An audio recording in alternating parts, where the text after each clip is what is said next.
Hello, everybody. Thank you so much for being here. We are going to be experimenting a lot today. The stream might be completely broken.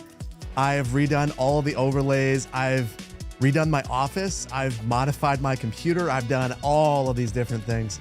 So as a result, everything that you're looking at is brand new. And if something's not working, if the audio's not right, it's my fault and I should adjust it. So let me know, please. Thank you all so much for the hype train. Gary, thank you for the gifted subs, dude. Thank you so much. Yeah, it's very different. I spent all weekend putting this up. The camera's a little wobbly. I still have to mount that to the wall, but making some big changes. I forgot to start with my mic muted. I've redone all of my audio settings in my Rodecaster. This is the first time that I've ever had my Rodecaster configured correctly. So I don't know why the camera looks so much better either. Basically, it is bouncy. I'll fix that. It's not going to be today. But I basically went back to the drawing board with everything. I rewired everything both at my office and at home. I reinstalled Windows on my stream PC at home for the first time in 4 years, and completely started fresh. So yeah, bouncy camera. There's nothing I can do. The problem is it's mounted to my desk and my desk is moving. So I will fix that for the next one. I promise. But in the meantime, I have my cool party trick. I've been waiting to do this. Now I can highlight messages, and when I'm responding to somebody, hopefully be able to show you guys who I'm talking to, which I think is going to be really, really helpful. Yeah, just a casual Wisconsin earthquake. Indeed. The only problem is I need to get better at flagging these. Maybe I need to give myself a shortcut to highlight messages, because right now I don't have one. And when chat moves quickly, it's going to be hard for me to grab these and select them. But, you know, that'll be something I figure out over time. Could I make my voice louder? Well, the question is, should I make my voice louder or the music quieter? Maybe I should do that. I should get one of those eye tracker things that automatically selects the message. I mean, we're making big changes around here. You never know. Voice louder. So if I go much louder, I think I might start peaking. But let me see. Yeah, I actually can't go louder without peaking. So have I done everything else in the video? So did everything else just not to work on videos? No, actually, I've been working on the most ambitious video in a while. It's okay. Music's still too loud. Go a little bit quieter. Yeah, that's better.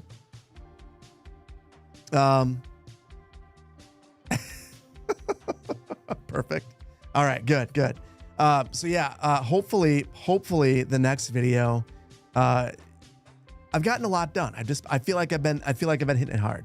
One more thing I want to do before we go into gameplay. How's everyone doing? We'll start there. How's everyone doing? No Decaf, thank you for the Prime. Moston Photo, thank you for 14 months. We back indeed. Astro, thank you so much for 15 months. RLK Games, thank you for the Prime. Gary, again, thank you for the gifted subs. Vlad, thank you so much for the Prime. Charm, thank you so much for the 12 months, the whole year of Prime. What a happy surprise. Needed this for a work day. Happy to help. You've been recovering from being sick. Hopefully you're doing okay, Lorix. Everyone in my family except for me has gotten sick. I don't know why, but for whatever reason, I've been saved for now. We'll have to see. I'm sure that's going to change any moment. Travis, thank you so much for the 9 months of tier 1. Mr. Fuzzball, thank you so much for the Prime a day ago. And Faye, thank you so much for the Prime. And Rama, thank you so much for the gifted subs on YouTube. Jay Collins, also thank you for the Prime. All right, so let me show you a couple more tricks, guys. Absolutely gonna jinx it. Everything's gonna blow up as soon as we go into the game. So I put together a couple more scenes.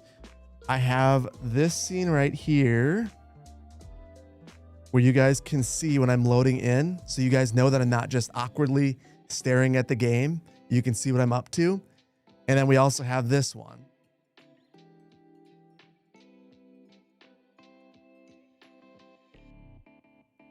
To see the stuff at the top, which has basically the viewer information, which looks like it's not right. It's being cut off, which is awesome. Yeah, the YouTube viewers are being cut off. I don't know how to fix that. Or I should say, I do know how to fix that. I don't know if it's smart to do it on stream, but I'm going to do it anyway. There we go. There we go. That scene was muted. Wait. Which one? This scene was muted.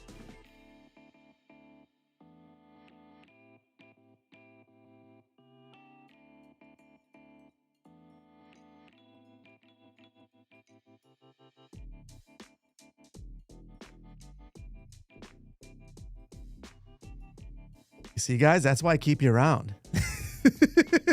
I need that help. I did not catch that at all.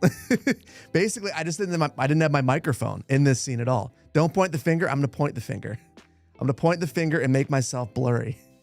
When I have a small game window, I can set the scaling filter to be bilinear so it isn't so pixelated. Can I do that? Probably. Was that pixelated for you? This one right here was pixelated for you? Hopefully we're good. Library planner plays. So clear. Yeah, it looks good to me.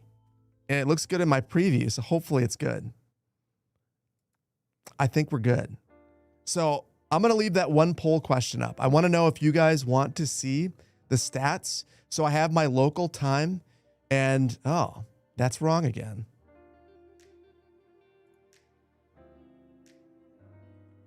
I can fix this. I can fix this. There we go. I want to know if you want to see this stuff or not, if you care at all or not. So I'm going to leave a poll. What's wrong? Nothing's wrong. Everything's great. Do you like stats on the screen or not? Yes or no? No skewing the votes. Just a straight up 1 minute poll, and then we'll see what happens. Yeah, it's a little trial and error. Let's try not to break the scenes. Oh, we're going to break the scenes. I do have it backed up. And the tough thing is I have this on 2 different computers. So if I break it here, I have to fix it at home. Or if I fix it here, I have to fix it at home. And if I break it here, I'm going to have home as a backup, I guess. You guys, thank you for the hype train. Thank you for the hype train. Thank you guys. How close is console? Oh, it's super close. I've been working at it myself. It's almost done. Okay. Let's see how dumb this is. I'm going to try to take the view stats. No, I'm not going to do that.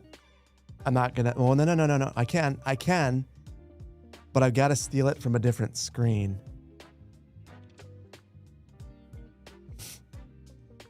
Tell you what, I'm going to halfway steal it right now. You guys like it? I'll halfway steal it. I'll put it right here for now. And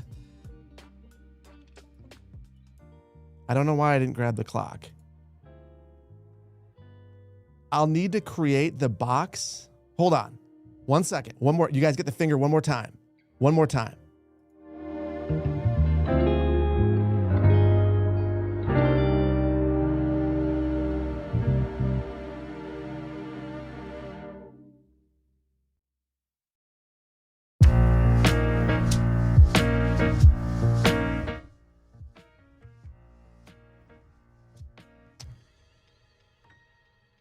Bam, we're making overlays on the fly.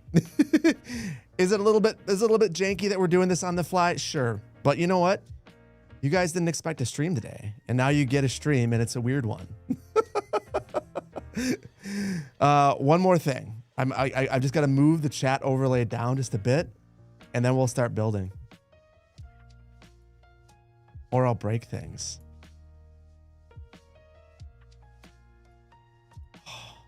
There we go. There we go. There we go. I feel good about this. This was a much needed change.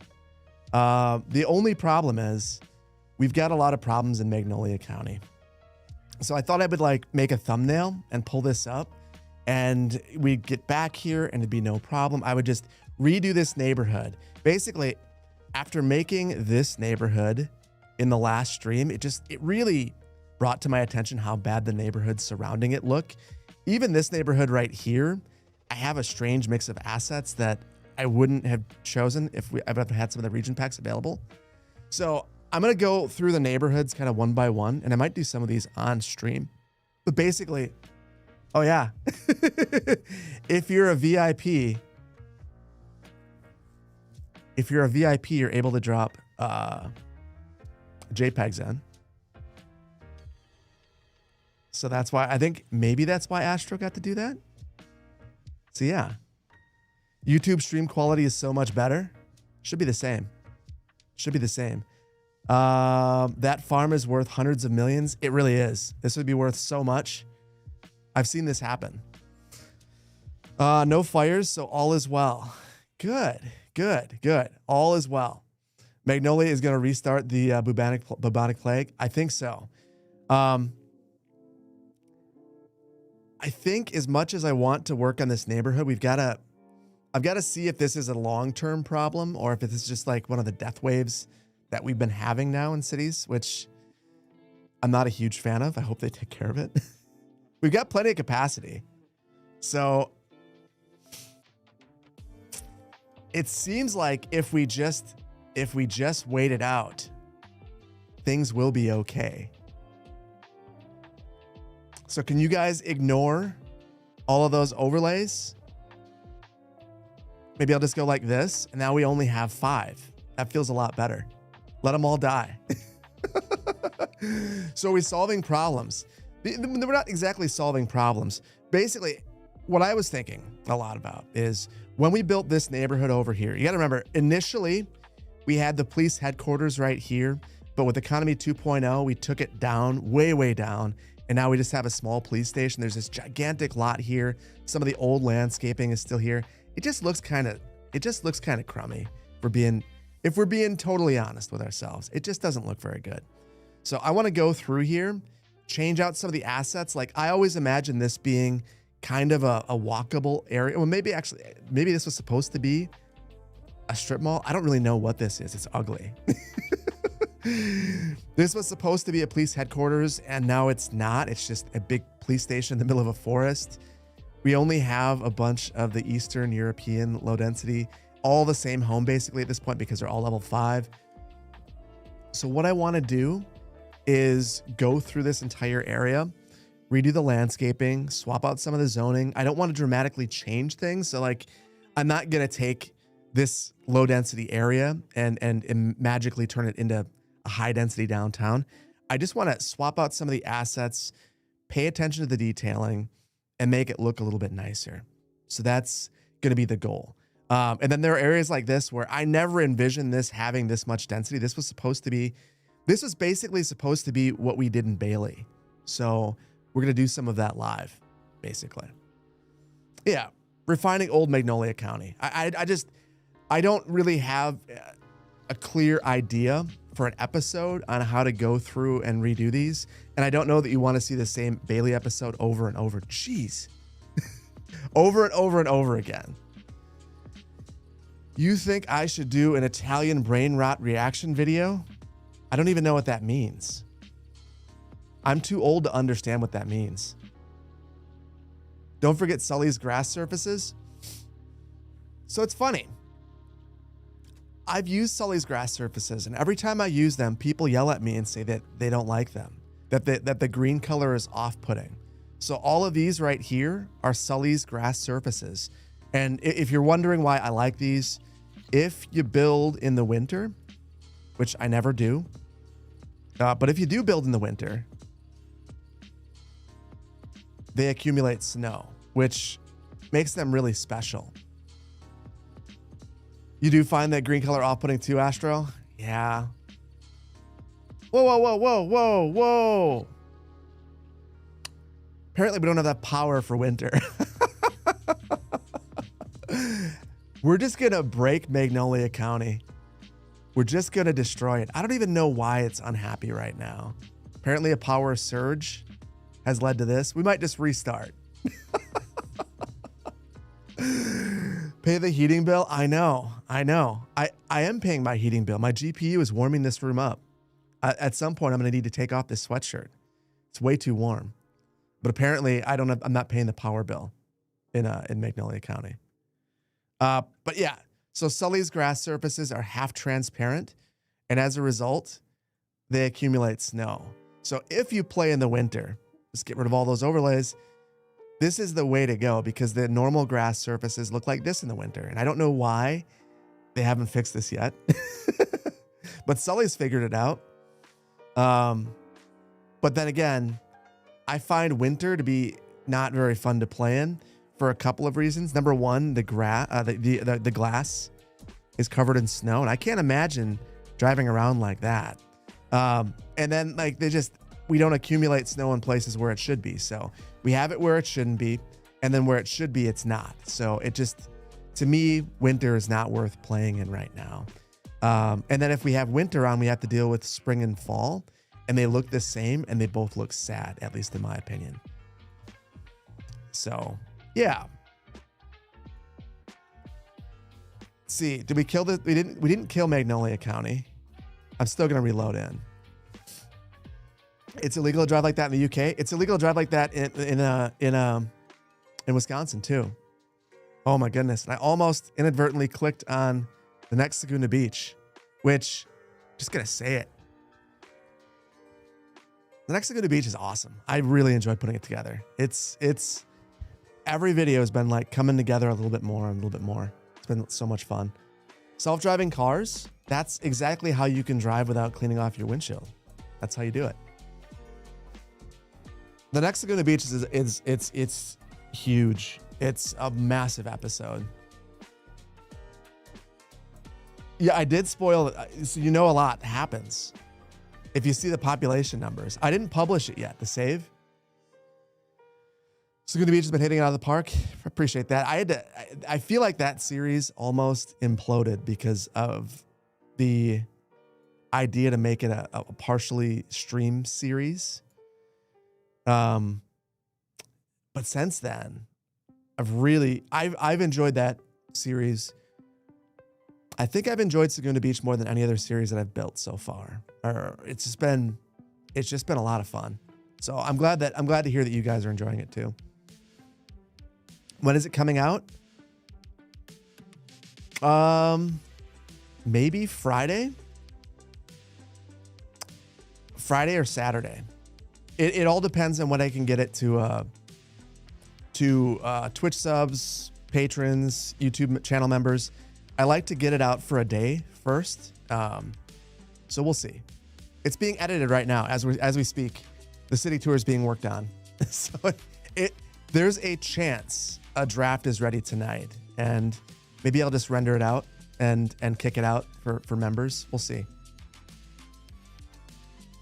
Would I ever consider doing an Appalachian-inspired build? Absolutely. In fact, I will give one spoiler away for this next episode. If you're taking on an Appalachian-inspired build, the next Saguna Beach is going to be super helpful. Like I think it's one of those builds where you'd be able to take some inspiration from it. Definitely California, but mountainous. Is there a mod to change the seasons, or is that the vanilla game? This is Time and Weather Anarchy, and this is, in my opinion, I get that there is a weather mechanic that, you know, they're very proud of, and they should be. I don't like it. So, all right, I don't like playing with it, I should say. So I look at this as kind of an essential mod. I'm just eliminating all the trees except for this. We can keep that. Good afternoon from Maine. FizzGigs, thank you for being here. Why are they silent about the roadmap or console updates on Facebook? Nothing. I think it's pretty clear why they're silent. You got to remember, Colossal Order way over communicated in the very beginning. And it did not help them. All it did is piss people off, including me. So I think that they have to find a happy medium between not saying anything and saying all of the things, even if there's nothing to say, because it felt like early on they were communicating for the sake of communicating, not because there was anything to communicate. And now it feels like there probably are things to communicate, but they're not saying anything at all because it's better for their employees' mental health. It's easier. I don't know. Under promise and over deliver. They were definitely over promising and under delivering. The last update, for instance, was really good, and they didn't say anything. They just dropped it like a hot potato, and it's great. Damned if you do, damned if you don't. With a lot of gamers, you're right about that. I mean, to be really fair, like as a gamer, and you guys can all admit this as well. Come on, guys. We're kind of a demanding bunch. Like, yeah, they screwed up with the release, but also, even if they weren't, like, there's always going to be someone who's not very nice. And at a certain point, I'm guessing that they're thinking, I'll just not say anything and I'll just deliver something. And if it's good, it'll speak for itself. Have I thought about making a series revisiting SimCity? Not in the slightest, no. No, I honestly, my biggest problem is that I have too many things ongoing right now, and I need to finish some things. That's like I have an idea for a video that's gonna take me a long time to create and edit, and I don't know. It's gonna be a banger. You guys are gonna love it. It's gonna be probably. I would imagine that this video idea will garner 1 million views or more, but I can't do it right now because I need to finish the other things that I promised that I would finish. So that's why I'm not starting anything new right now. It doesn't make sense to do so just yet. But soon, once I finish up a couple of things, Manor Lords, for instance, is almost done. What am I talking about? Just give me the best game of the century, or do everything in my power to destroy your hopes and dreams. You have to make an airports DLC. So I will be 1,000% upfront and say that I have not seen the next DLC, so I don't know what's in it. But I would assume that whatever is in it is probably a step towards, or at least enabling, airports. I would imagine, because I would imagine like that was the thing that I always thought was kind of interesting about airports DLC. It seemed like the mechanics could apply to harbors as well. So I hope that they take a lesson from that and they incorporate that. Or they go in that direction early. I'll put it that way. What do I make of the new DLC achievements? Oh yes, I forgot to talk about that. If anyone's unaware, there are new achievements. Let me see if I can get this over here in any easy way. 1 second. 1 second.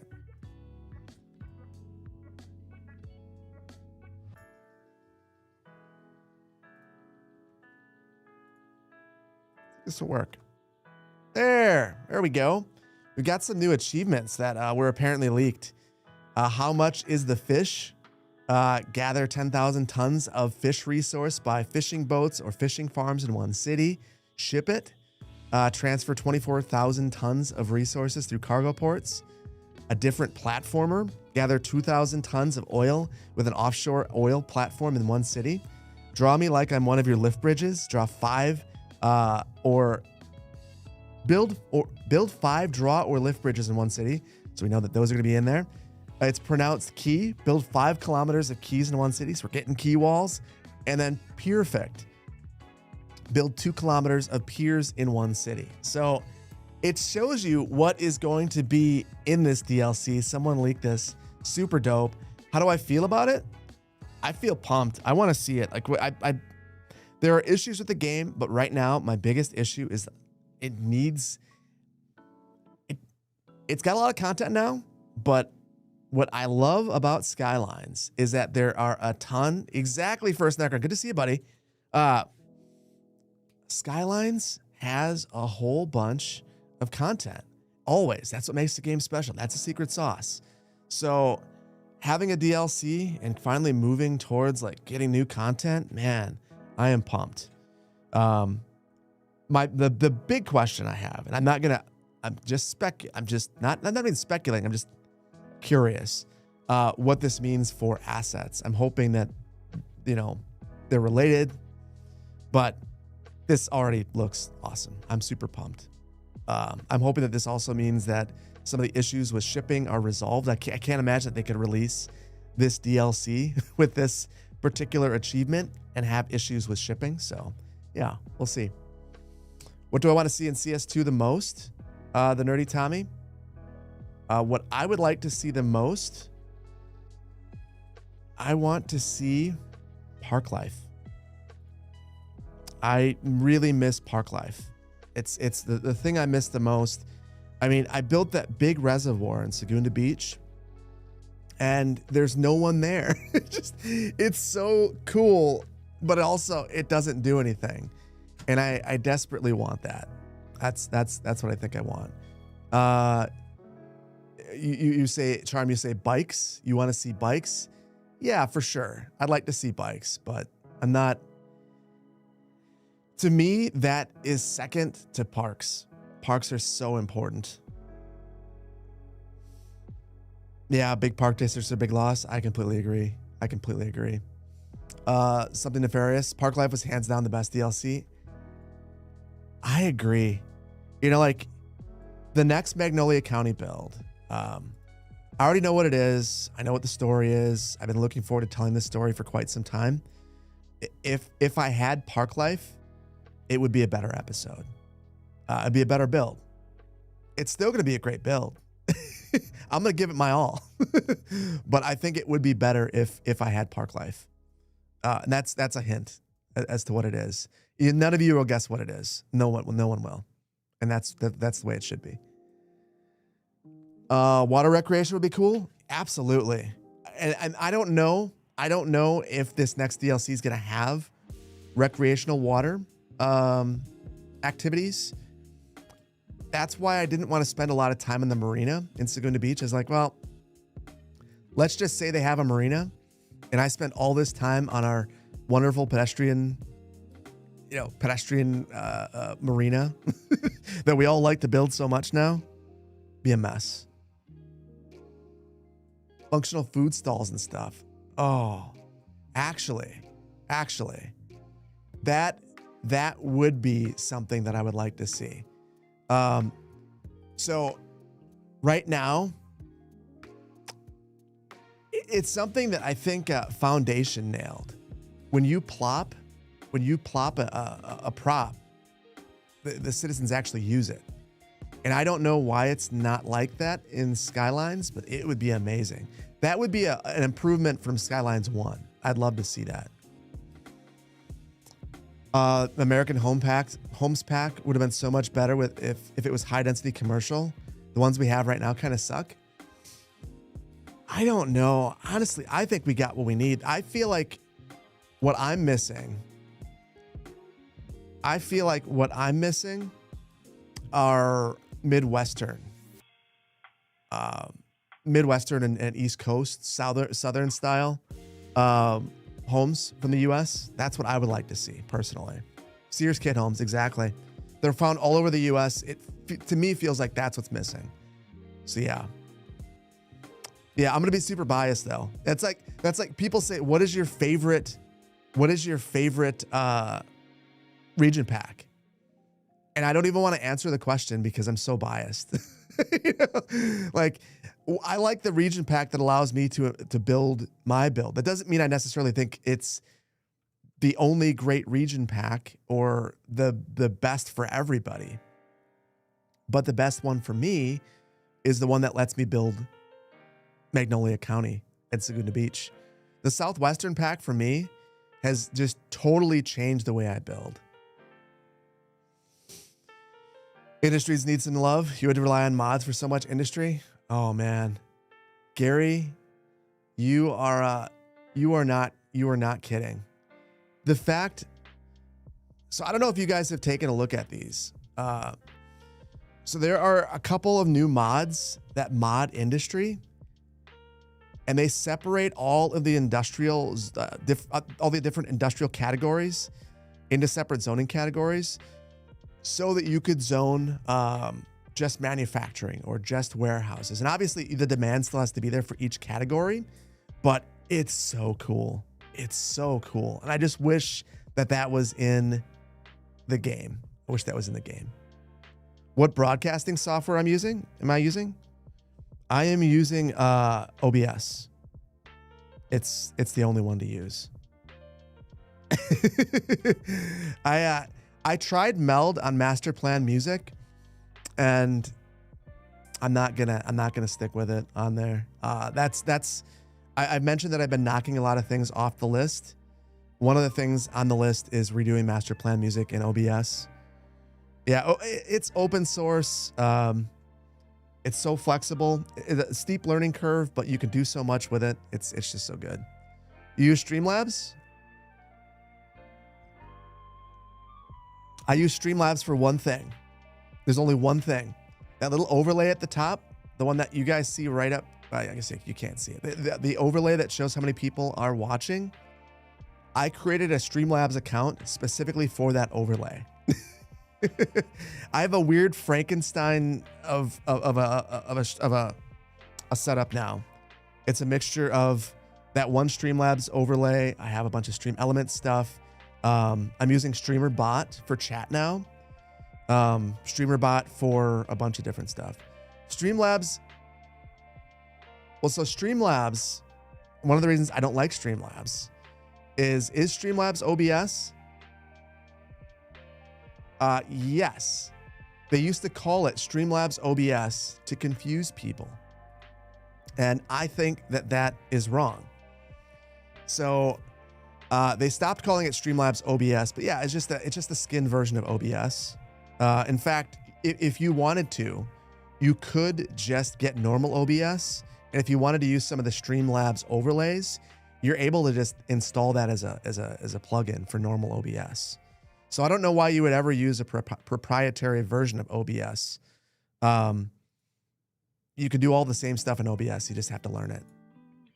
And it takes a long time. I mean, this whole stream setup, I've spent 20 hours putting it together, and I've been basically looking and recreating some things that some streamers that I really respect have done. I mean, like, I've relied heavily on Nutty. I've been a Patreon member of Nutty's community for a long time now, and I've never done anything with any of his overlays, and I'm using those extensively through here.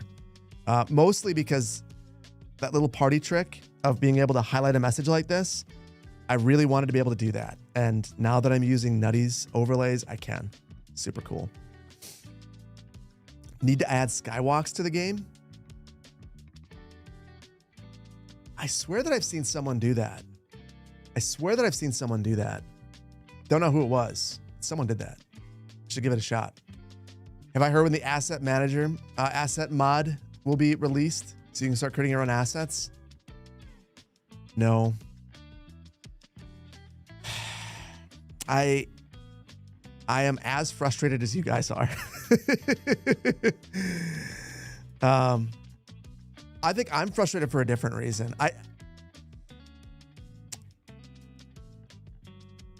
I am frustrated because I know there are a lot of people that can't recreate their home.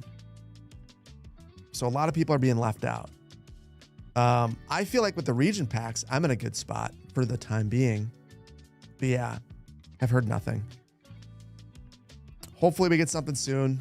The last thing that we got was that update that was in, I don't know, right before the anniversary update.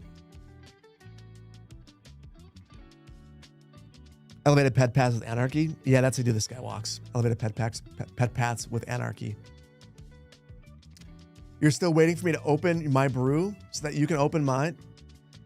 So I am drinking the last of my Tim Hortons so that I can have a kickin' horse which I have kicking horses I'll be brewing tomorrow.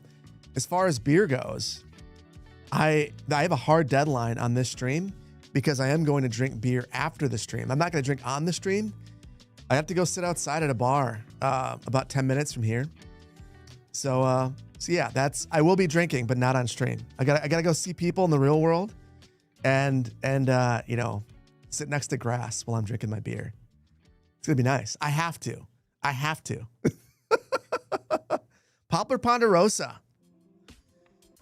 Oh, Poplar. So Poplar, are you comfortable talking to me about, you talked a little bit about the new mod that lets you unlock the entire map area. I just want to know if it works well. Drinking with my friends. Listen. Maybe I'll drink with you guys later on this week. You just never know. I needed to make sure that this was going to work. The entire map area. So the entire map area is all of the rest of this. And there is a mod that just like randomly dropped from, I want to say it must have been an Asian creator that put it together, but it unlocks the entire map area. And I know that this has been something that's been worked on for a long time. You haven't tried building on it? Almost finished a map using it though. Dude. Okay. This is going to be really dumb. I've got a hard deadline. I got to be gone in 1 hour and 45. We're going to speed run fixing this. And then in the last couple minutes, maybe we should just give that mod a shot and see if it just crashes everything out. You really did finish that sub-district mod? Whoa. Gary. Yes. Please. I've been begging for this. You can DM me the map file to test. Do I need a new map or could I just unlock Magnolia County? Poplar. You vote yes to that idea? CS Stranger?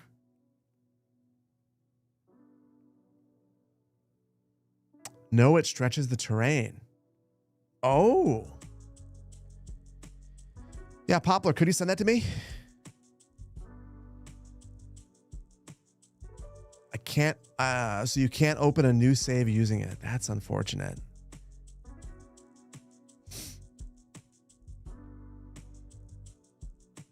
Well, let's put a pin in that. We'll do it on the next stream, which there might be a second stream this week. I just wanted to get everything. Let's touch base after the stream. And if you're okay sharing it, maybe we could do that. And, I don't know. Actually, Poplar, you and I should coordinate. And I could showcase it. And then if you're still working on it and you're doing so on stream, I can just redirect to you. Be a lot of fun. Sound like a plan? So you can't open a new save using it. That's a bummer. Okay, sounds good. So that's what we'll do. Blurry. I'm blurry. I've been having a lot of problems with my autofocus, and I don't know why. Yeah. Ciao, Phil from Italy. Hello. MDG, MGD, hopefully you're doing well. You think there is a 93% chance no such mod exists? I promise you. Hold on. Challenge accepted. It's right here. It's the map extend 57 kilometers mod. So yeah, this is the mod I'm talking about. I probably should have explained that. Bugs with all vanilla maps. You have to use a custom map due to changes in terrain height ratio. Do not use vanilla game saves to play. Otherwise, existing buildings will have visual errors. It's very laborious to build a big city due to the large number of patched objects involved in the map size factor in the game. It's not entirely clear that there are hidden issues. And this mod is intended for experimental use only.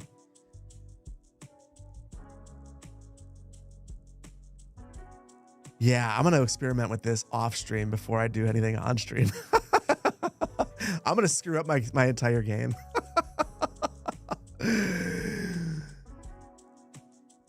Des Moines and Rochester are the best planned Midwestern cities. Those are fighting words, my friend. Those are fighting words. I believe that I live in a well-planned city. Algernon's version is a lot slower going, but it seems like a more robust long-term solution. I have not tried Algernon's version. Maybe that's what I need to do. I just need to give that a go. Because I spun the police station around, I think I am going to draw a couple more blocks in here.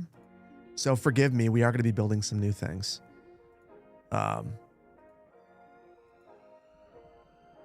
Read the caution. I will do that. I will do that. Maybe I'll just take a look at Algernon's version. I'm very excited about the concept of the mod. Ultimately. That's the thing. There's so much potential to build a gigantic city, or I don't even want a big city. I just want a huge region. And I want things scaled appropriately. Like, that's one of the things that I struggle with in this game, is that you can't really appropriately scale a city because of the size of the maps. So being able to do that would be amazing.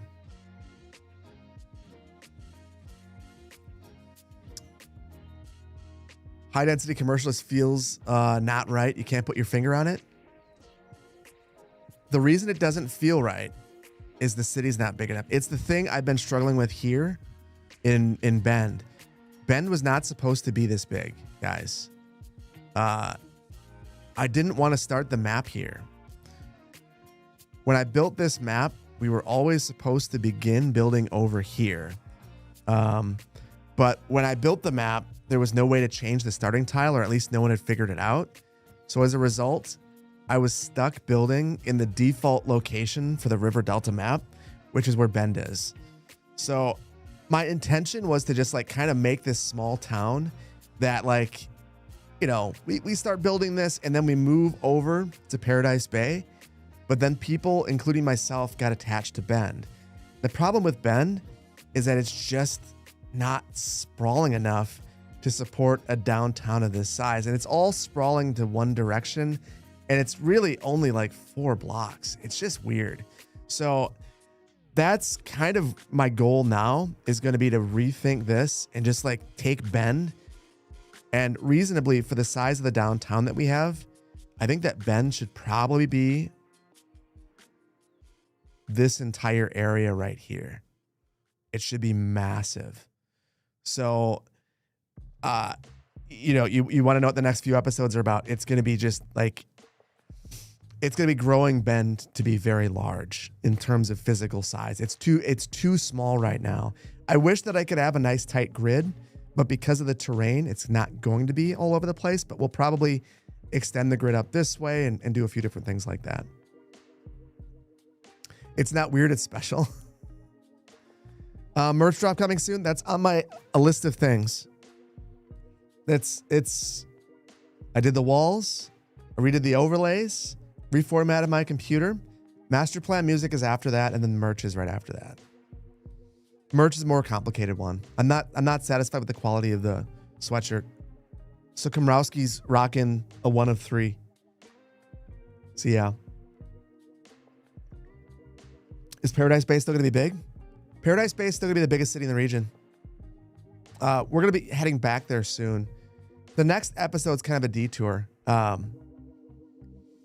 So this episode, the last one, just so you guys know, the scale of it changed. I screwed up, and initially we were going to be building a neighborhood here and this other neighborhood. I've already built it a couple of times. The PowerPoint presentation portion of the video was 17 minutes long. And the video itself would have been 2 hours. It was an absolutely stupid amount of things to do. So yeah, I wanted to make the city bigger. In an hour video, this is the best I could do. Only 2 hours? Honestly, it might have been 3. It's hard to say. I started going into redlining, and I started going into, you know, the interstate highway system and malls and just like ranting. And it just kind of went a little far. You love 2 hour videos? You love 2 hour videos in theory. I think in reality, a 2 hour video is a commitment. That said, the most successful video last year was a Manor Lords video that was like 6 hours long. It's still, when I look at the best performing videos on the channel ever, that's number one. You guys are committed. You guys are committed. You think 30 minutes to an hour is the sweet spot for you? I agree. So for me, when a video gets longer than an hour, I really have to be in the right mood. And that has been and continues to be what worries me about making videos that are too big. So that's why I try not to do it too long. That said, you never know. Maybe I'll change my mind someday. Maybe I'll do a real long video. 45 to 90 minutes is your range. I should. Well, you know what? I'd love to poll you guys about that, but I feel like you would tell me one thing, and then the analytics would say something else. You guys are like the most committed. Anyone who's willing to watch a stream, you guys are like down for a long video too. So like, if you're into streams, you're definitely going to be into a long video. So it's difficult for me to ask you guys. I can't poll you guys because I know the result. I know the result. I poll you guys. That's like saying, here's the greatest poll of all time.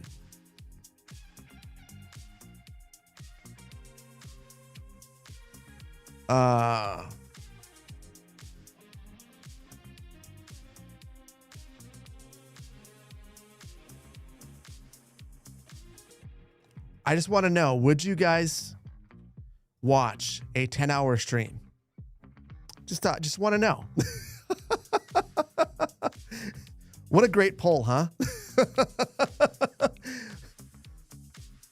Now, watching a 10-hour stream just means being there for any portion of it. And if you're in here, I would assume that you would probably check in to a longer stream. Maybe I'm wrong. I'm increasing the density here. I lied about not changing things. We're changing a couple of things. We're going to increase the population a bit. But I'll try to make it look like the previous neighborhood by just like dragging things around. Yes, you would. Everyone on YouTube saying yes too.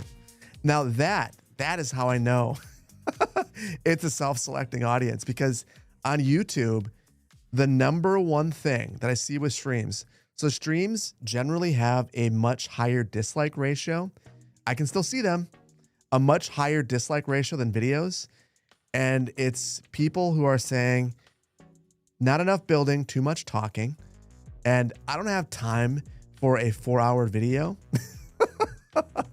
I don't either. Chair stream with a new overlay. Honestly, new overlays is how the chair stream happens. You'd probably watch 3 to 4 hours of a stream and then we'll go watch the VOD for the rest. The only stream that I will ever watch that's that long is the WAN show. But I mean, reasonably, that's a podcast. So there's structured topics. Like when I come on here, there's no structured topic. It's just me kind of hanging out with you guys, which I enjoy, but I understand why it might not be the most interesting thing to watch after the fact. Make a 12-hour stream plus sleep stream. Oh boy. Sleep streams are one of those things where it's like, I don't need you guys to know how loudly I snore. And I don't need you to see me with one of those nasal strips. You guys already say that I'm an old man. When I'm sitting there with my nasal strip so that you guys can't hear me snoring, then you know that I'm an old man. Poll has completed, and 57% of people said that they would watch a 10-hour stream. Oh, I wonder. Wait a minute. Can I pin that? I don't even know where it went. That's awesome. Can I do this? No. That was not the poll. I cannot make that pop up. That's amazing. Thank you, Breathe Right, for sponsoring 12-hour sleep stream. Indeed. I can always tell when my wife is having a hard time sleeping, because she'll be like, "You're gonna take one of those Breathe Right strips tonight, right?" Okay. I'm just sawing logs. Sounds terrible. More polls on YouTube, Steve. I would love to. It's harder to poll on YouTube. I'm a year younger than your mom. Oh. I just want to say how much this comment hurts me.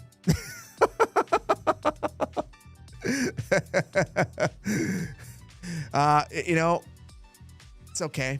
It's okay. I definitely feeling older these days. Your back hurts now? My back hurts all the time. Tell you what, after I put up all the wall panels that are behind me, my back hurt for 2 days. It's like, oh my God. You turned 20 this month? You were born in 2005? Okay, that makes me feel old. 2005. What was I doing in 2005? Oh, I had my first apartment. I was going to community college. I had no idea what I was going to do with my life, and I was taking graphic design courses at Nicolay College in Rhinelander, Wisconsin.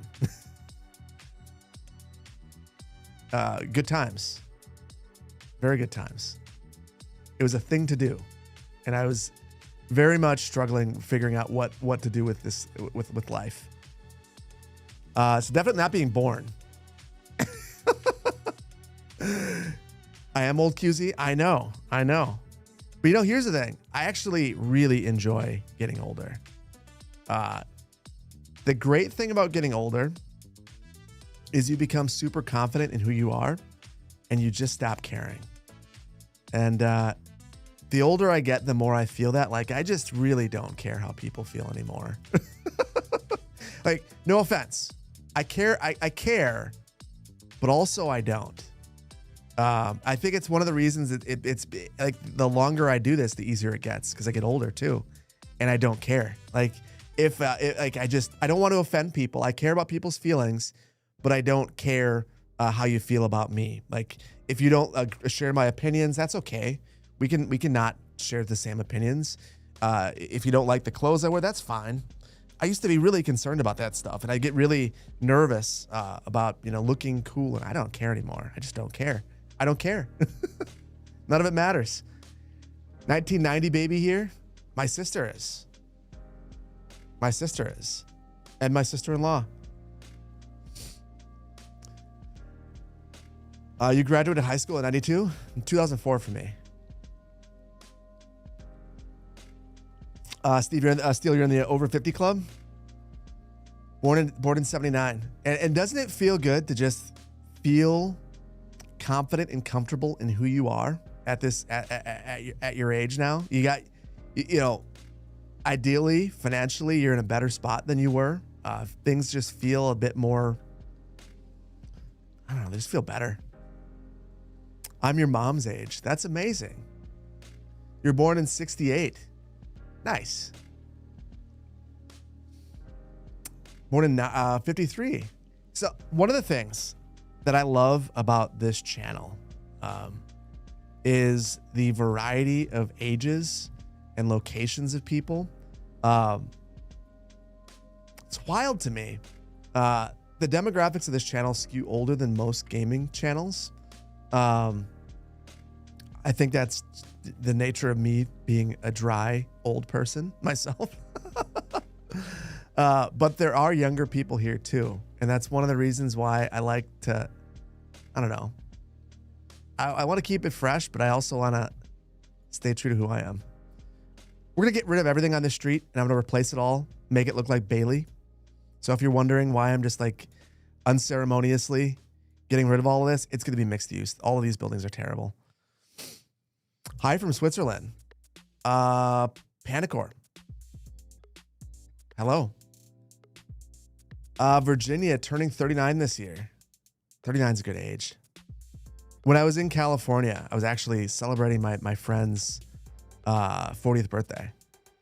And the funny thing, so we hit it hard. We started having some drinks at like 9 in the morning, like a bunch of crazies, like we would when we lived together in LA. And then we were all in bed by 9 o'clock. We were just like, we were done. We were done. Where is the mixed housing? What am I doing wrong? There it is. Own category. Got that mod. As a young person watching, please keep doing what you're doing. If there's a reason I'm watching you as is, I appreciate that. I appreciate that. When am I getting back into the build guide? You missed some vanilla CPP play. It has been the next video on the list for a long time.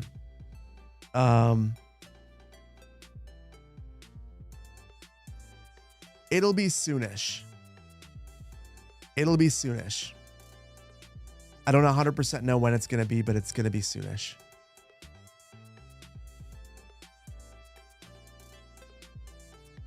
I'm going to just load this up with mixed use and see how it turns out. And then we might add an alleyway behind it. And then I think I might just unceremoniously scrape all of these homes as well and replace them with some of the Southwestern stuff. And it'll feel like we've developed these in different eras, and that'll be just fine. Soonish could be next Christmas. It could be. It could be. So I keep having things come up. And then there are things like I have been making videos so much more slowly than I used to. And it seems like with every video, it takes me a little bit longer because I keep overthinking things. But I think the videos are a lot better. So I've been enjoying it. And one of the reasons why I keep, oh, dang it, it didn't work. I have an overlay that's supposed to show that there's an ad. Didn't show up.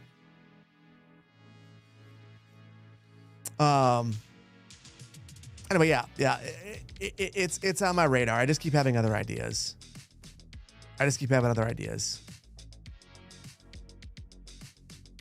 Me in my amateur era. I'm always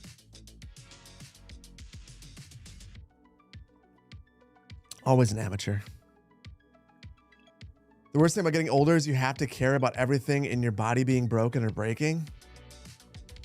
It's true. That is very true. I am more concerned about that now than I used to be. Daffo, good. Thank you for being here. Hopefully you're doing well. I constantly crank out quality content for us. Don't worry about the frequency. I do worry about the frequency because I know that some people would prefer that I just crank out lower effort videos. I just don't like making them. So I think that the whole don't let perfect be the enemy of good thing, I just stopped listening to that. And it's made me really enjoy putting together videos recently. I've really been enjoying making videos more than at any other point. I think in my content creation journey, I think the last little while, the videos have been just, I've been feeling like I can experiment more again. And I feel like my command of skylines has been good. I feel like with this space, I'm able to concentrate and have some dedicated time. It's been really good. You like higher quality videos?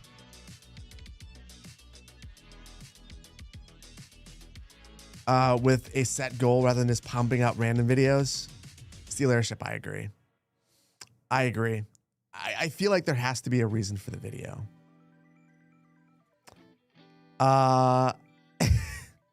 Yes. Letting my demons win and enjoying it. Indeed. I am. I have to do it. Can I slow down on Magnolia County videos? You're trying to catch up? I need to not have so much inspiration then. That's the problem. I've really been enjoying making Magnolia County videos. And when I enjoy it, I just can't stop. I already have the next 3 video ideas already in my head. Like, I finished Segunda Beach today. And if I weren't streaming right now, I would be working on Magnolia County. Like, and that's not what I'm supposed to be doing. But I've been enjoying it so much that I just keep going. You've been dying for more Magnolia County? I mean, I'm super slow at it, but I still, yeah, I've been enjoying it a lot.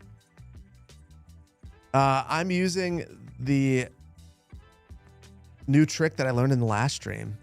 I set a randomize button for find it, and now I can hit L. So L is my random hotkey, but now I can go through real quickly and select a random building. Such a sick trick. I can't believe I didn't know how to do this earlier. Lucas. Cheers from Brazil. Well, hello. Thank you for being here. Appreciate you being here. What's the mod with the magnifying glass that I'm using? That's Find It.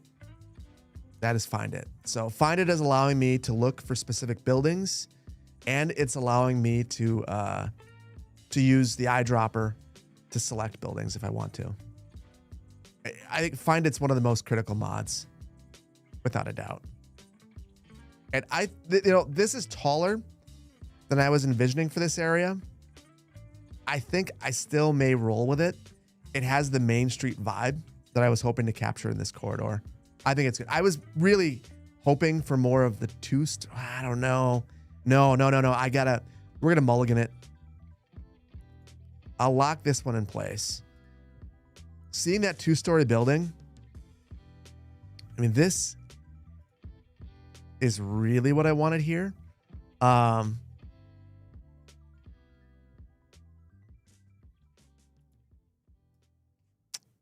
Screw it, guys. I'm going to plop everything. I'm becoming a plopper, and I'll let you in on a dark secret. I'm becoming a detailer. I'm never going to be as good as like Canadian Moose or Sully. And I'm okay with that. But I've been enjoying doing it more and more. A lot more. I just keep doing it. Welcome to the cult. What's the story behind the mulligans thing? I said it at one point in a video a million years ago. The whole thing for me was I was thinking about I think it was like Madden 64. You could call a mulligan and it would rewind the play and allow you to redo it. Mulligan is a golf term, and that's where I got it from. So I've just kind of used it randomly from Madden 64 or something like that. It's like a super random reason to think about that, but yeah, that is where it's from in my mind.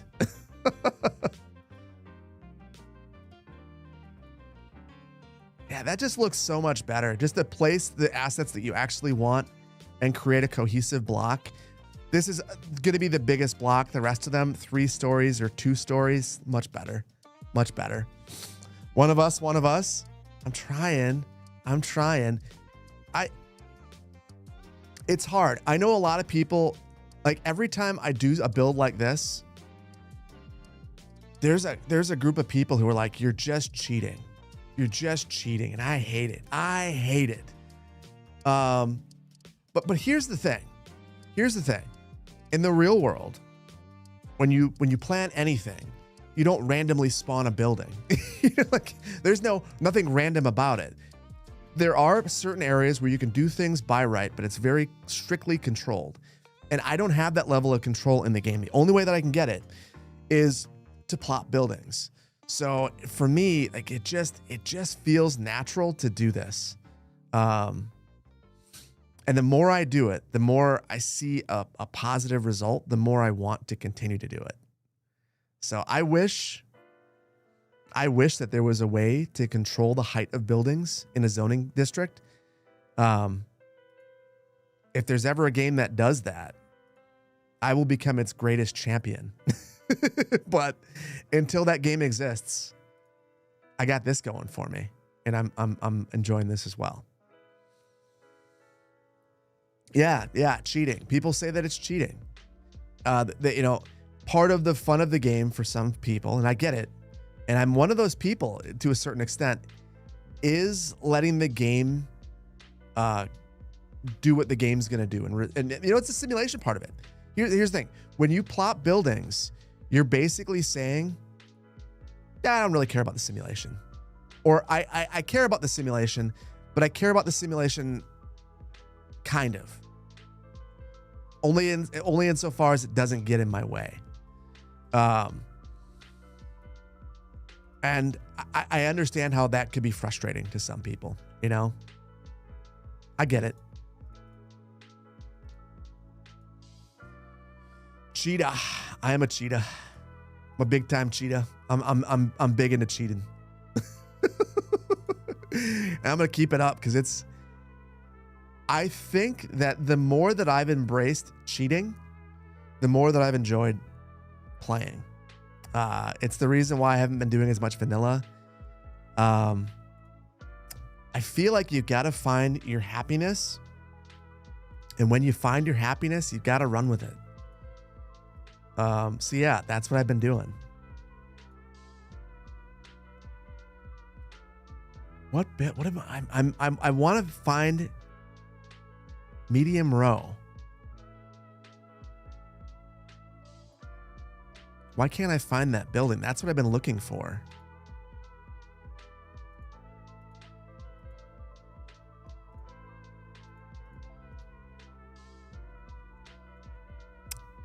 There, I think we'll go with basically this.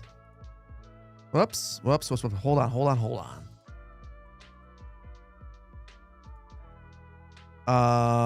Play the game the way you want to play, however it's fun for me. Steve, I completely agree.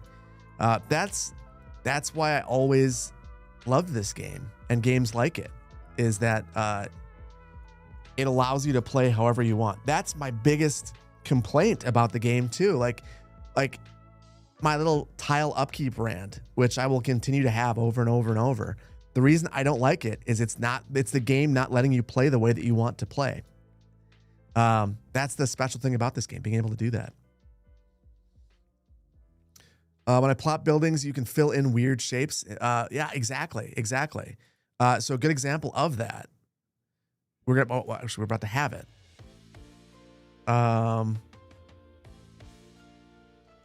First of all, I'm able to easily make these weird areas. Like this is a really strange parcel. And I dig that about it. Go. This area right here. I mean, I could work to fill this in if I wanted to. I don't have to, but that's something you can do when you plop things. You can just make things line up perfectly. Like this weird gap right here, that would bug the bejesus out of me.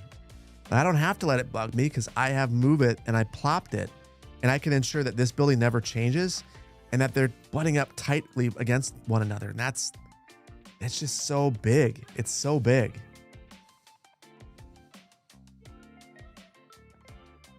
If zoning wasn't so broken, plopping wouldn't be necessary. I still think it would be. But I think Sparky, you're onto something there. I think that one of the issues right now is that I've thought a lot about this. So zoning is broken because the road tool is so flexible. So maybe this is the poll for YouTube. What would you guys prefer?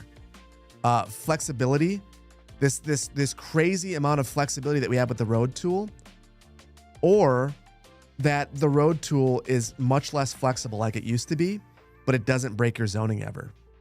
Because I'm really struggling with that, because I love the road tool, and I would be super sad if it worked like the old one. Good evening, the Bob.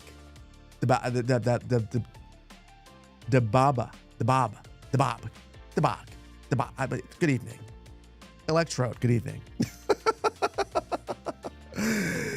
Tygon. Good to see you, buddy. You wish the game would let you zone a walking park, fill it in with a walking path and occasional benches? I would like that too. I feel like, okay, wild speculation time. The fact that there are all these different areas in the game, they're part of parks. You can make, we could make this park functional by adding in a small park and then dragging those areas out. If you're not sure of what I'm talking about. So like, check this out. Plop this thing here. And then there are these little areas, little hangout areas. I can't tell what it is, but this area does function, but only when it's attached to this park. At some point, if this worked, and I could just draw this out like any other surface, we could essentially bring life to any park. And I'd imagine that one of the things that we can't see right now are these little pillars right here. These are buildings, these are like spawn points, activity spawn points. So ideally, when we plop a bench, it could come with one of these, and then people would use it. So I think theoretically, it's all possible. The question is, when is it going to be implemented, if ever, into the game? Yeah, that's what I hope to see. Stop with the auto zoning with roads. Let us draw in the zoning. I mean, that's asking for a complete rewrite of the game. I would agree. I'm gonna ask you guys, YouTube. I will poll you guys. I'll try anyway. Let's see. What would you rather have? Fixed zoning, more restrictive road tool as is, more broke, more zoning breaks. Why won't you let me add? What? I don't understand.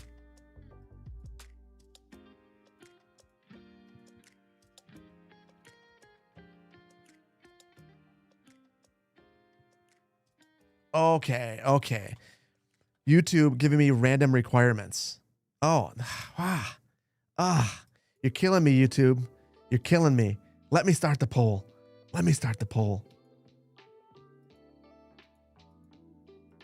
There we go.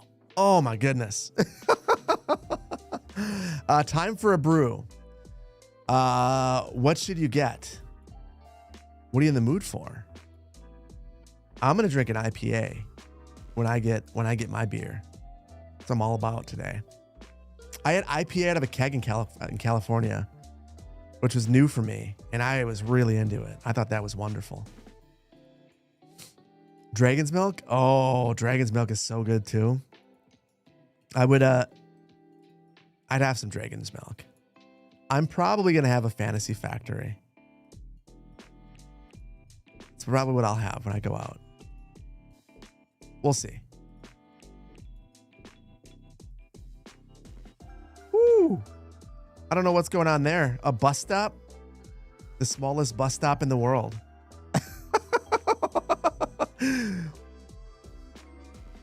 I think we're gonna have to fix this. The bus is very confused. And it just left all the passengers behind. Peace out, guys. Good luck. You're drinking Danish Odense IPA? Is that Jakob, is that any good? The IPA, I'm gonna drink Fantasy Factory. It's a local beer.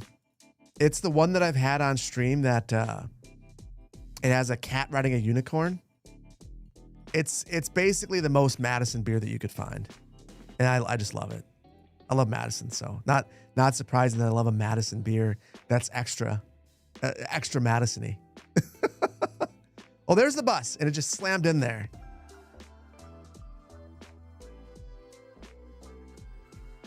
We'll just pull that here. And for your trouble, we'll give you a shelter.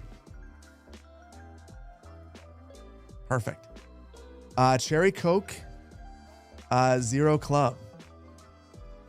I mean, wait, you say Cherry Coke Zero? That is, I just started drinking that at home. My wife is into Cherry Coke Zero. So that's what we have at home now. I'm super into that. So we're talking about Madison Beer, the singer.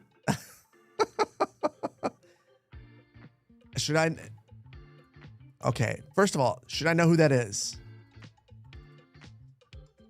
Or is that, again, me being old? I have no idea who that is. Never heard of Madison Beer. Please tell me homelessness is still an issue. Or is it just bad now because the stats? So we see stats now. Homelessness is not an issue anymore. If you have a lot of homelessness in your city, it's because your city's bad. That's why I have it. My city's bad. No, like you can see the stats now. So that does make it a problem. But you can solve it now by adding in, you can add in low rent housing, transportation, and it needs some time to shake out. So like if you've loaded into a city that you haven't played in a while, there's a whole bunch of homeless people trying to leave. So yeah. Tuning in from Iceland, Kraka. Iceland? What is in Iceland? That's sick. I hope you enjoy your time there. Don't watch me there. Go to a hot spring. That's way cooler. That's way cooler. Have I stopped using Move It at all? No. I use Move It more than ever. I'm not experiencing the crashing. I don't know why. Some people are. I feel like the last update. Okay. I've wondered if the Move It issues were related to the game and not Move It, because I'm not having any issues with Move It anymore. Everything's fine. Maybe I'm in a weird spot. Maybe I'm lucky. I don't know. But I also feel like I play this game more than like almost anyone else. And I don't know. I'm not having the problems. So I don't know.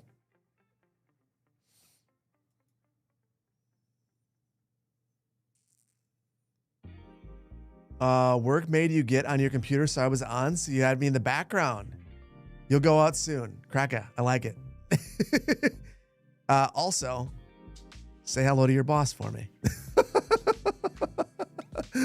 Hopefully you're having a good trip. Hopefully, that flight wasn't too long. Feels like the channel's becoming more streaming focused. No, it is not more streaming focused at all. I feel like I'm just taking the videos, and the channel is never going to be streaming focused. The channel is always going to be a video channel first, but I feel like streaming is an excellent outlet for me to be able to chat with you guys and tell you more about who I am as a person, to hang out in a way that you can't do in a video. I think it makes it more personal. And I think that for things that don't work in a video, being able to stream it it's really, really helpful. But there's a couple reasons why I like streaming. I think that, especially over the next little while, you're going to want to know that the people who are making videos are real people. I think that this is a way that you can see that I'm a real person. We're able to hang out and chat. You can ask questions directly of me in a way that, like, maybe in a comment section that I'm not able to get to. So yeah, there are more streams, but there are more streams because the videos are getting more complex, and I think the videos are getting better. So I foresee that continuing. I don't think that there's going to be I am real. It's crazy, huh? I don't really foresee there being a time where the videos are less complex, unfortunately. So as a result, things are just going to be like that. Then you're guessing that I don't use the editor. Oh, that's not to me. Hi, God, I saw your name and I just immediately had to read it.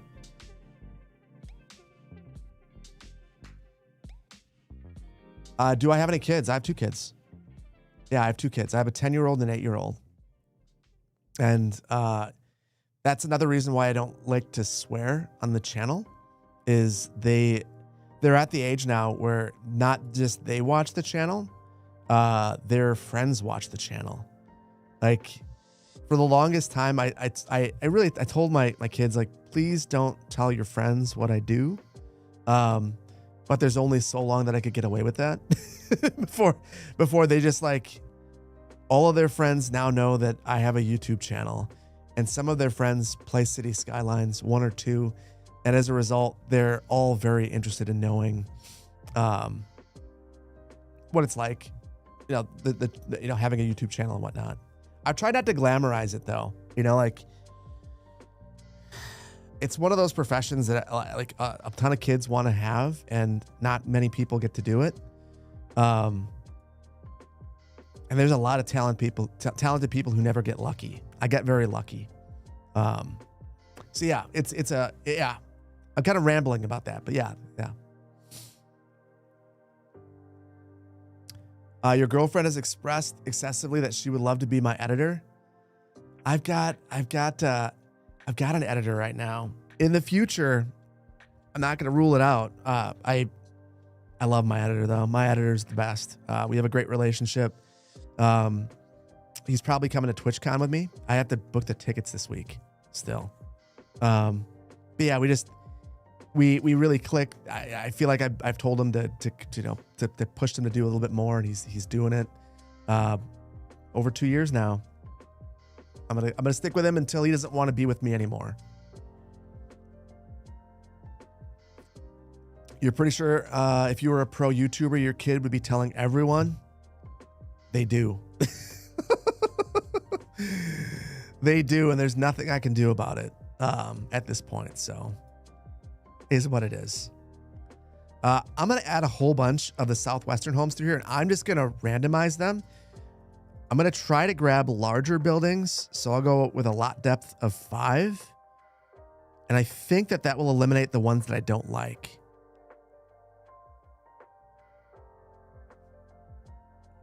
And by don't like, I mean there's a couple that just don't fit. And then I'll just randomize through here. You're not going to lie, you missed the CS1 series like Verde Beach? You know what's funny? I just loaded into Verde Beach today. Not to play it. Verde Beach ended not because Verde Beach ended because it had to. I reached the node limit. Not as interestingly as Egg normally does, but I still hit the node limit. And then I was able to stretch a little bit longer by removing all the water pipes, even though that was a painful thing to do. And then using the 81 tiles 2 mod, but it had to end. Nicolay Bay. I'm going to try to get that one running. That's going to be I think that Nicolay Bay is going to be the first CS1 series that I finish, because it's going to be a little bit easier than Clearwater County. It's still on my radar. It's still every single day I think about it. I think about how I'm letting people down by not finishing the series, and how I don't want to be known as the guy who doesn't finish things. I'm gonna finish it. Nikolay Bay is underrated. Nikolay Bay was my previous favorite series. Nikolay Bay is the first series that I said I'm gonna make my own map. Before that, I just found maps on the store. It's not the same. If you have a vision for what you want to create, I feel like, and I'm guessing Poplar Ponderosa agrees with me here, being able to have your own map is the best way to execute that vision. Bar none.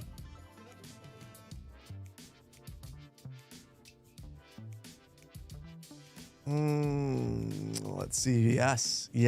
You love Verde Beach. You're doing a CPP every binged every episode. I appreciate that. I really enjoyed making it. I'm like insanely proud of it. But also, loading back into CS1 today reminded me of all of its shortcomings. And also what a great game it is. I mean, yeah, it's tough. You might make 1 or 2 big maps. Any cities I'd like to see? Poplar, where are you making big maps for? CS1 or 2? Or you mean, I'm using the big map mod. Oh, man. I'd have to think about that. I'd want to do a city state of some kind. Or an island, a big island. Any idea why roadway remover mod would not be working? It is working. Why it's not working for you? I wonder if you have a settings file that's corrupted. That would be the only thing that I would think of, is maybe you have a corrupted settings file. If you have Skive, you should go into Skive. If you don't have Skive, that would be the first thing I would suggest doing, is making sure that there aren't any mods that you have in your list that aren't working. Yeah, that would be the number one thing I would say to do. Skive it up. Crazy how much you can care about a CS city. The final tour of Verde Beach was oddly bittersweet and sad, but so satisfying. Same. I mean, very much same. Probably for different reasons for me.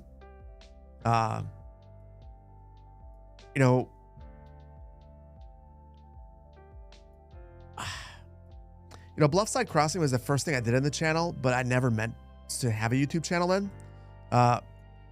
Verde Beach was the first series that I was like, I'm going to make a YouTube series. And I feel like Verde Beach is the whole reason why the channel became what it did. I will forever love Verde Beach because of that. Yeah. So when I was making that final video, my feelings were basically like, oh man, definitely the end of an era. Oh, no, that's not going to work. End of an era and the start of something new is a tough one. You were mostly sad it was over. The other thing though is by the time it was ending, we knew that CS2 was on the horizon. We had the ads in Verde Beach. It kind of felt like a coming full circle moment. So yeah, bittersweet, but also a good thing. A good thing. I was going to modify all the fences in this. I think I might just remove some of them that are not great. Like maybe those. Just get rid of all of them. And just add trees in between. The fences break the immersion for me. Without them, it just kind of feels like it's different parcels. It's not perfect. My surface work is not great, but yeah. Grass is $400 a month. HOA. Oh, it's giving a $400 a month HOA vibe. You're right about that. If I get rid of the manicured grass, or at least most of it, it probably feels better. Now we only have a couple of lots. where the owners are completely obsessed with their grass. This person right there, they are probably the person that also like they've done something like this. They're like, neighbors, I love you. However,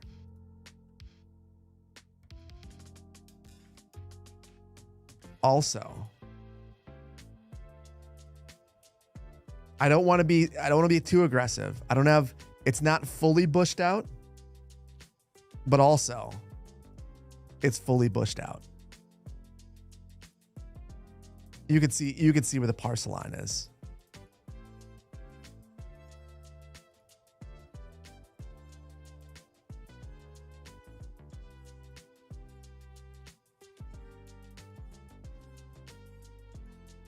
There we go.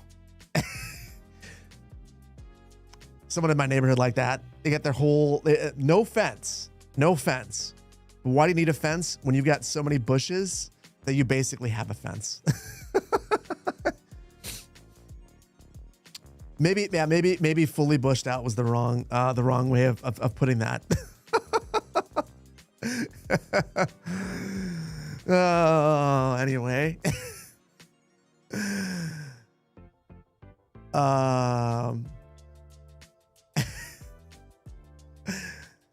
Well, I'm gonna run from that and just fill us in with some trees. Your neighbor works in a golf company and some sort of lawn specialist come to look at his yards. Looks crazy. So in my neighborhood, I'm the guy who says, I don't. So two things. Number one, my wife as a biologist is like lawn chemicals are the devil. So she won't allow me to put anything in the yard, which is probably for the best. But as a result, I have the jankiest looking yard. Like I got a bunch of neighbors who are like very like into their yard looking really good. The only thing that looks good in my yard is my young linden. I have a young linden in honor of City Skylines. And honestly, if Mr. Mason, I don't know if I mentioned this when I saw him, but he should know that as a result of his beautiful work on the young linden in Skylines 1, I planted a linden in my yard. So that is a direct, like real world, like this is something that we did. And they even brought out, like when they had the tree delivered, they brought out a maple and I was like, nope, that's the wrong one. I need to have a linden. And if I don't have a linden, I don't want a tree at all. So yeah, we got it. Yes, young linden, it has been mentioned. There's a cool song about an airship or something. I think I know which one you're talking about.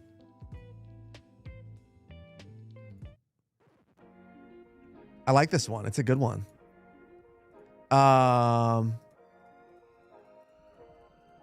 Let's cover that up. There we go. They've fully bushed out too. There we go. Crooked bushes too. That's not good. What am I doing?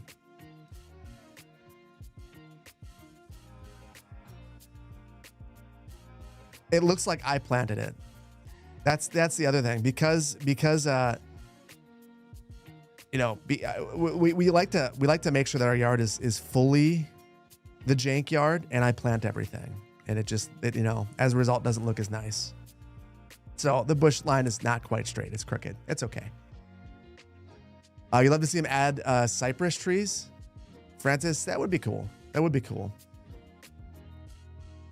Who composes the master plan music? I work with a composer out of Ukraine for most of it. His name is Nick. He's awesome. And then I've recently started working with a composer from Mexico as well. So Superior was made by the composer in Ukraine. Pacific Parcels was made by the producer in Mexico. And right now they're both working on different tracks. The next I'm going to have like 4 albums that I need to release. QZ knows this because I got QZ's track, and it's the album's done. I've even named it. I just haven't made the thumbnail. It's been mixed and everything. I did. It's all ready except for that. The album artwork, rather. In the UK, you have fences and walls between gardens. It's like that in some places here in the US. I feel like where I live, it's not quite as common. But I went to California last weekend, and my buddy's house, he had one of these California style ranches, and it was 100% like this, completely fenced off everywhere, right in between. You go in the backyard, you could not see over the fence. Pointless question here, but do I ski? Panda, I do not ski. Not anymore. I used to. When I lived in northern Wisconsin, I would go up to Ski Brule. I had a lot of fun with it. But I broke my ankle when I was 21, shoveling a roof. And after that, certain things are just not great on my ankle. And one of those things is skiing. The other one that doesn't work all that well is ice skating, which really stinks. Because my kid was in an ice skating class, and they had open skating, and I could not skate with her. So my wife ended up finishing it out because hurts my ankle. Just one of those things. Arthritis. Old. Yeah, it's a huge bummer. My ankle was just tore up. It was real bad. They weren't sure I was going to be able to walk again. So I feel fortunate that I can. And for the most part, it doesn't bother me, except for during changing of seasons. Your brother has arthritis? Feel for me? Yeah, it's one of those things where I don't feel it all the time. It's just when I do, it's brutal. You end up not being able to walk then. You think snowboarding might be better on the ankles? You're probably right about that. I never tried snowboarding. The thing about skiing, you're putting a lot of pressure on just like that one leg, and that's why I couldn't do it. But I'll give that some thought, because if we do go, I'd like to be able to do something other than just like hang out at the chalet by myself, drinking hot cocoa, obviously. Snowboarding's fun. I would enjoy that, I think. Do I like heat?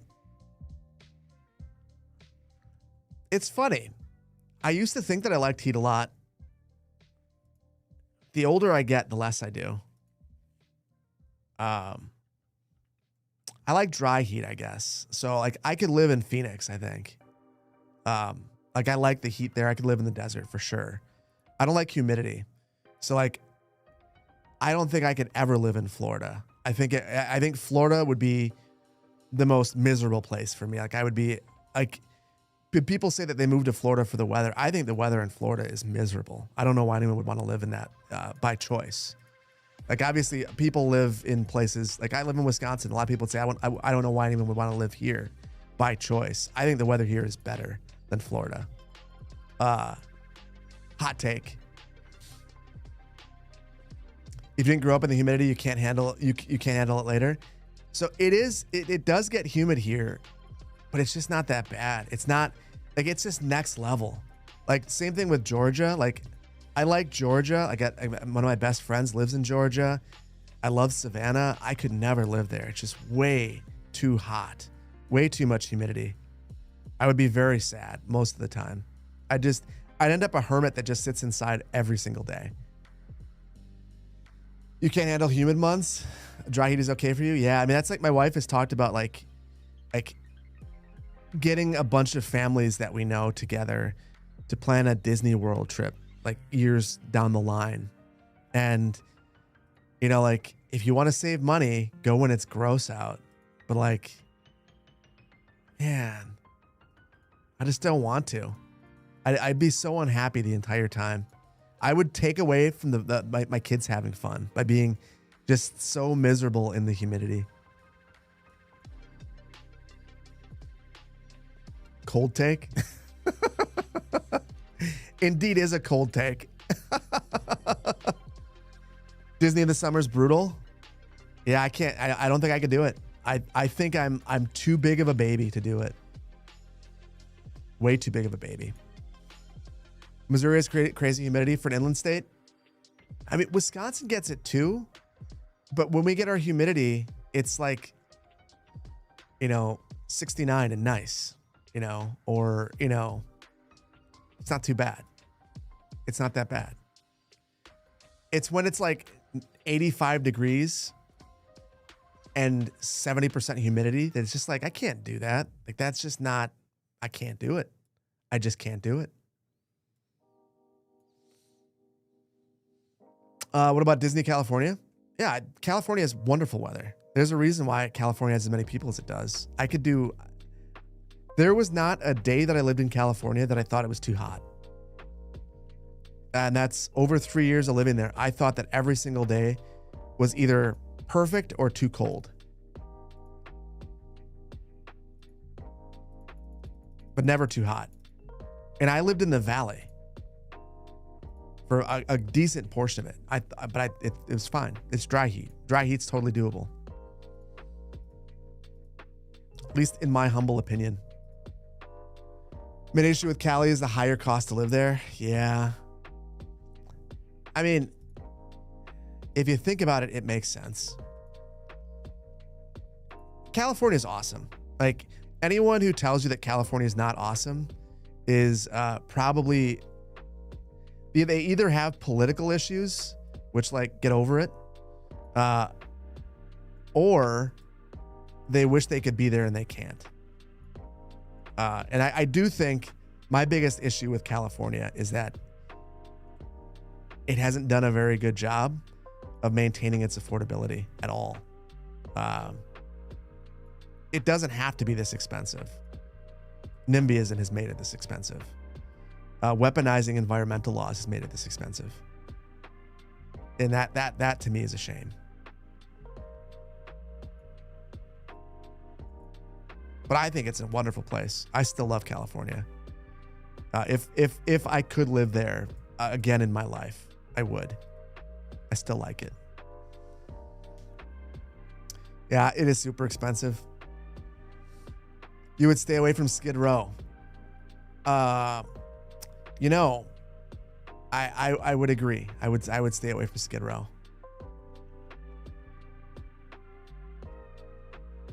Do I ever play in Sandbox? No. Although I will be honest, the more that features have been released that I don't care for, the more I've thought that maybe I should. Like, I very much dislike tile upkeep. I think it's a dumb mechanic. I think that it doesn't make sense the way that it's been that it's been put together, and it takes away from my enjoyment of the game. But even at that, playing a purely sandbox version of the game to me is not fun. I want there to be some stakes. I just don't want the stakes to not make sense. I feel like my issue with tile upkeep is that it doesn't make sense. If that makes sense.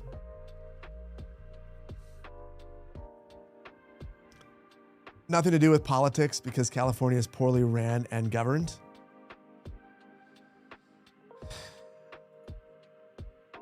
Stripping away the political nature of the discussion. What I will say, I actually don't agree with that. I think that there are many problems with California, but I don't think it's any worse there than other places. I think the bigger issue is that there have been a couple of things that were done that were very noble in theory, that there were negative externalities of that could not have been envisioned when the laws were put together. And you end up being trapped with these laws that are really difficult to get rid of. I mean, Colorado, with their Taxpayers' Bill of Rights, Tabor, Colorado is a very liberal state, and that is a very conservative law, and they will never get rid of it because it's very difficult for people to tax themselves. So like, it's not a political thing. It's not about the way things are being, governed now. California has the exact same thing. Can't remember what it was, but there's a law that basically locks in tax rates to 1978, so long as the original owner still owns it or it's inherited. That means that no one wants to sell their home. And that also means that taxes have to go up on newer homes, which makes them more expensive. It's one of those things. Prop 13, that's it. To be honest, local politicians are usually the best.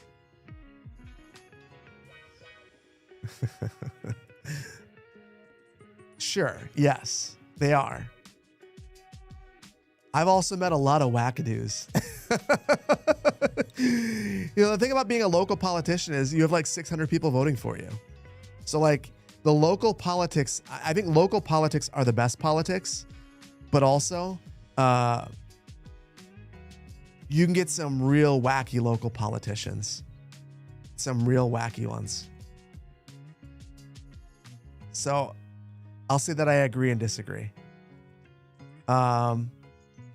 So I said I wasn't going to change things too much. I am just going to do some terrible things, guys. We'll go over it in the next video.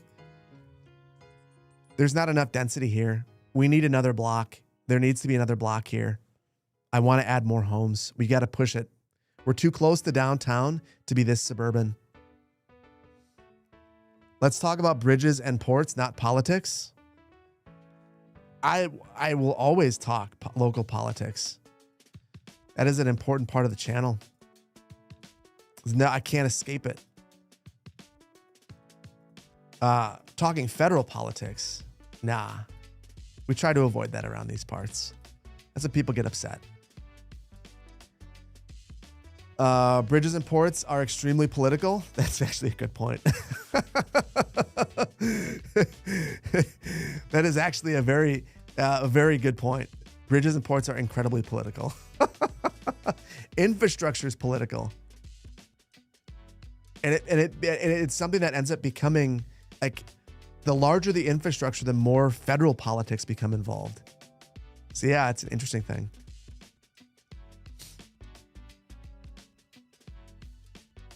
Can't have cities without politics. Politics literally means of the people, indeed. The problem with politics is that rather than people, I'm just going to critique people in general. And I think that I have also fallen victim to this. Rather than being concerned about outcomes and policies, people become concerned about their preferred political party having power. And I get really discouraged when I see interviews where there are people who just like clearly have no idea what the people that they're voting for believe in, but they believe that they are representing them, and they are not. And that to me, like, if you're not going to be concerned enough, or if you're not going to be intellectually curious enough about what your elected officials believe that you're willing to research, just don't vote for them. You know, like when I go to the ballot box, if I don't know what someone believes, I won't vote for them. I'll skip that one. But I also generally go out of my way to try to research everyone that I vote for. And I just feel like that's really missing right now. And there's a lot of people who just aren't doing that. I wish that every state was like Colorado, in that Colorado has they mail you this guide that goes over the politics and the positions of everyone that you're voting for. And it's just so helpful. So incredibly helpful. But not every state could be as awesome as Colorado. Yes, the voter guide's so important, super important. Colorado is one of the best states. One of the best states.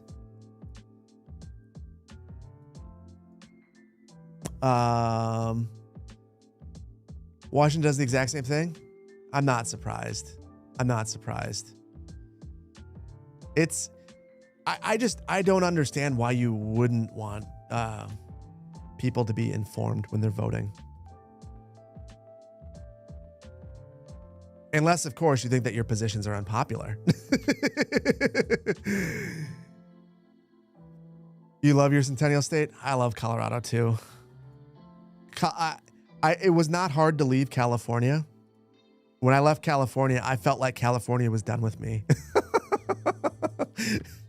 But when I left Colorado, it felt like Colorado wanted me to stay there. And I was very tore up. I was very sad when I was driving away. I tried to keep it together because I like Colorado a lot and the people there. Lovely state. In the UK, you get a voter guide through the door. Oh, hold on. I want to see that.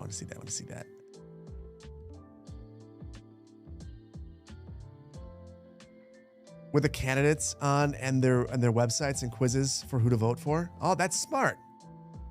That is exactly what should happen. I feel like you should just know what your candidates believe in. How do I feel about ranked voting, like what's done in New York and other cities? I feel like ranked choice voting is a great way to avoid polarization. It's hard to be. I think it's really difficult to be an ideologue when you get to identify your first couple of choices. Anyone who doesn't know what ranked choice voting is, it's basically you don't just choose your first pick. You get to choose your second pick too. And you have to have a certain percentage you have to clear a certain threshold to be voted in. I think it's different in different places. I've never actually experienced it myself, so I'm not going to speak about it too much. But the ability to be able to choose your top candidates, I think is, and then have to reach a threshold of over 50%, I think is genius. Do I deal with lawyers as a city planner? When I was actively planning, yeah, I've talked to the city attorney every day. The lawyers, okay, the city attorney is your best friend. The city attorney is keeping you out of trouble because you can be sued as a planner. Working with other attorneys, really didn't like it. Just keeping it super duper real. Like, working with attorneys was really stressful. You're working with someone who is generally you're working with someone who's really knowledgeable in their field, more knowledgeable than you. They're probably working with a client that they've worked with a whole bunch. And it just always feels like you're at a disadvantage when you're working with a lawyer, as a planner, at least to me. So it's not that I have friends who are lawyers. I respect the profession. But I would be lying if I said that working with lawyers was a great time. I mean, it's the most diplomatic way I could put it.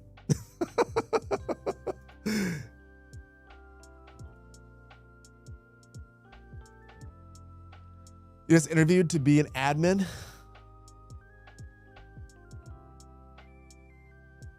Oh, you wanted to be a city attorney when you were in law school, but the pay was too low? It's one of the reasons I super respect city attorneys. Just to give everyone some perspective, the city attorney at the suburb that I worked for, I want to say he made $125,000 a year, maybe $130,000, which is a great salary. Great salary. But he had to work a whole bunch of nights, had to work on weekends, got called in the middle of the night when there were issues and the city needed to not get sued, and could have been making double that at a private practice on the other side of the table. So I city attorneys, I guess I feel that way about most government employees, though. Most government employees are underappreciated. They end up making way less than they could for how intelligent they are and how much work they put in and the amount of education that they had to have to get their positions. And then you know that a solid 40% of the population despises you because you decided to become a government employee. I think it sucks. I think it really sucks. Because they're noble positions. Most people who get into public service because they want to serve the public. They want to make their community a better place. They genuinely care.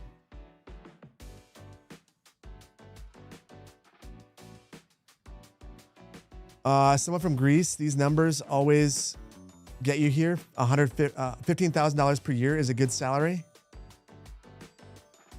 You know, here's the thing. It's hyper local. I mean, I live in the most expensive part of my state. And a salary here in any other part of the state would be just like straight up baller status. But because of how expensive it is here, it isn't necessarily that all the time. But then I go to California and my buddy tells me, like, he's like, my neighbor's selling his house and it's listed for $1.2 million. It's like, you could buy my house a few times, you know? So we really, I mean, it's a continent. So it's, you know, or not out. I mean, the U.S. isn't a full continent, but it's a big part of one of them. And as a result, it's different everywhere.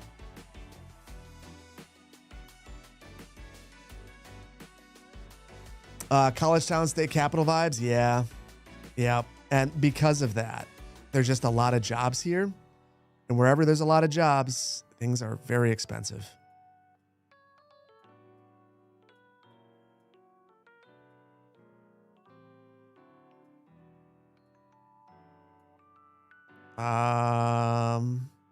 There. Surfaces. Using it to make this place feel more filled in. And I feel bad. I deleted all the trees in this area thinking, you know what? I'm going to be able to get to all of this. It's going to be great. There's no way I'm going to be able to finish all of this. There's no way. So we will be streaming another day this week to try to finish this.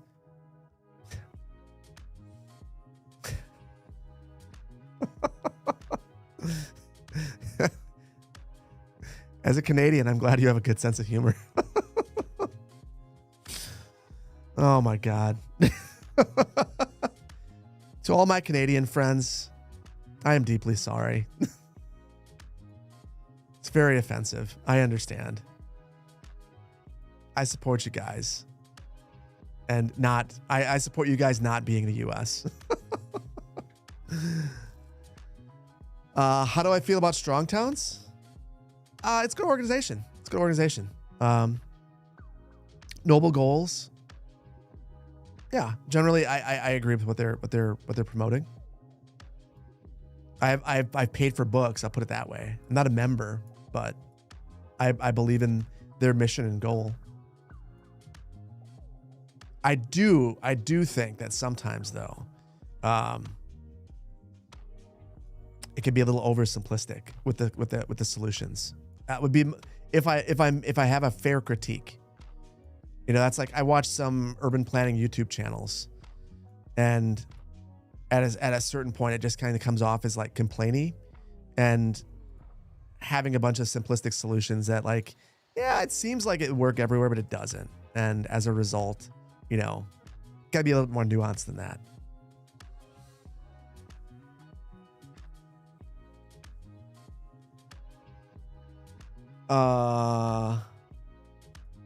Airport. Oh, chat broken, but you sent a cheer. It didn't show up on the screen. Oh, that's probably my bad. Also, I haven't looked at activity in just a hot minute. I think I looked at it once, and then I just got to hanging out. So I apologize. I'm the worst streamer in the world, but you guys know that already. So hold on. You figure out where how far back. Oh my God. I'm sorry, guys. I'm a failure at this. A big time failure. My goodness. I don't even know how far back I am.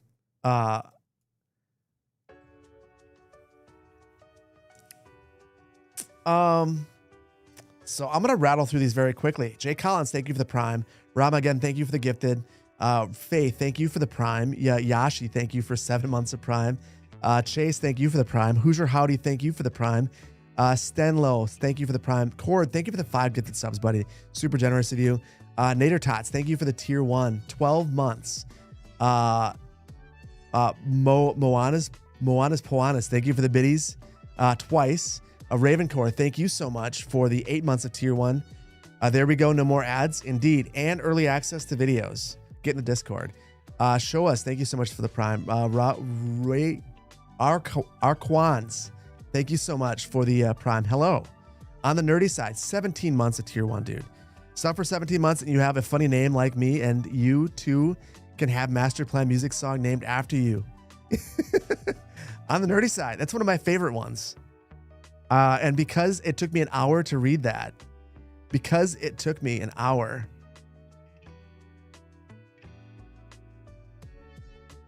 of course, I'm not going to be able to. Oh, there it is. Shande, thank you so much for the 10 gifted subs. That's super generous of you. Talikan, thank you so much for the Prime.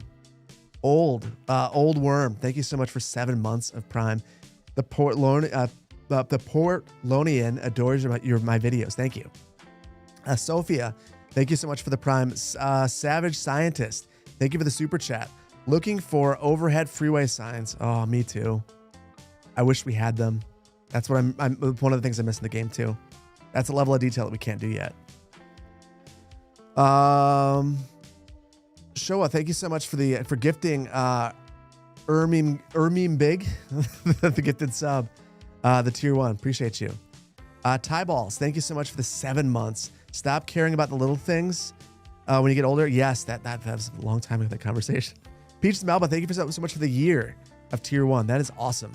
Steve, over on YouTube, Steve Bland, thank you so much for the 5 gifted subs. Bikana, thank you so much. Dude, God, I would gift it to you. Thank you so much for 6 months of Prime. Dragon, thank you so much for 9 months of tier 1. By the way, Picana, I don't know if you're still here. If you are, thank you. Always enjoy seeing you in here. Wet Yeti, thank you for the super chat. Have been subscribed for almost a year on your old account and can't chat. Love my guidance. Finally picked up CS2 because of you. Thank you so much, Rock On. I appreciate you. Don't know why you couldn't chat on your old account, but glad you're able to chat here. Elroy Penguino, thank you so much for the Prime. Arden, thank you so much for the raid 23 minutes ago. Raiders,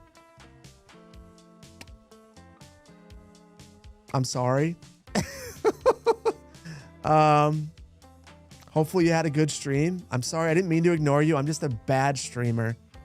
Really bad. If you're still here, welcome in. This is what I do. I suck at streaming and I miss raids. I'm going to figure out a way to never have that happen again. Yeah, Peaches, I feel terrible. Clark, thank you for the super chat. You think CS2 will ever add triangular zoning? No. Clark, I answered the Strong Towns question. Yeah, I know. I don't think they will. It sucks. I really wish it did. I think we need a new game if we're going to get that. Airport, thank you for the biddies. Keep up the good videos. Can we see a couple of taxi stands here? You feel like there'd be a couple in this area.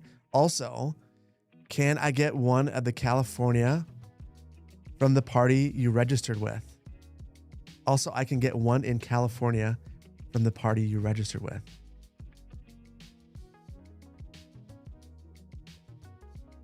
I feel like I'm just not registering that and I'm an idiot. Well, I'll give you a taxi stand. And Lenny, thank you for the biddies. Did I pre-order my Switch too? Tried. I'm going to have a bunch of Switch 2 stuff coming and no Switch. Yeah, I'm super sad. I was one of the few people who wasn't like the Switch is overpriced. And I registered. I don't know. I heard that they had 2 million people in Japan alone register, so I'm sure that that's not going to work.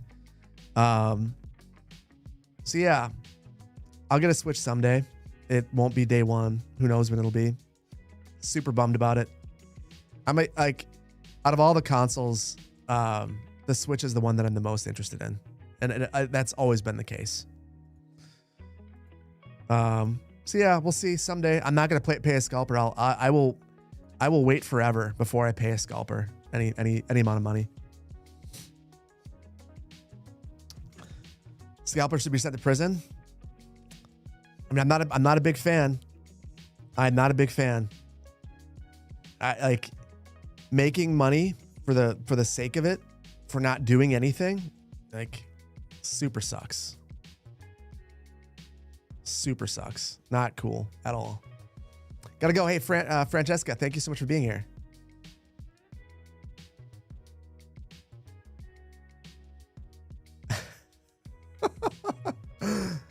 I'm not reading that Steel Airship, but that's funny. What's my opinion at Iowa Des Moines? I think I was so it's funny. It's funny that you asked that. I actually had a talk with my sister about Iowa, and she was like greatly disparaging Iowa. Like, it's the most boring state to drive through. It's terrible. Blah blah blah blah blah blah blah. And I basically said I think that Iowa is actually a beautiful state. It's very hilly. It's interesting. And I said you've never driven through Nebraska. Everything in Nebraska is near Iowa. Everything that's like the super interesting stuff. And then the rest of it is just a straight line and totally flat. That guy was awesome. Des Moines. If I ever say anything bad about Des Moines, it's the friendly rivalry that I feel between it and Madison. I feel like most people would say that Des Moines is better than Madison. That makes me sad. So yeah, I think I was nice. I actually interestingly, I got invited to interview to be a planning director in Iowa recently. They're like, you should, like, I can't remember which town it was. They reached out, they actually emailed me directly, and they're like, we think that you would be an excellent candidate to be our planning director. And I gave them the good old thanks, but no thanks. But in a different world, I mean, I did look in Iowa. Thing is, Iowa has a very robust planning culture and one of the best planning schools in the country. So I don't even think, I think the reason I never even got a call back there is they have a lot of local candidates normally.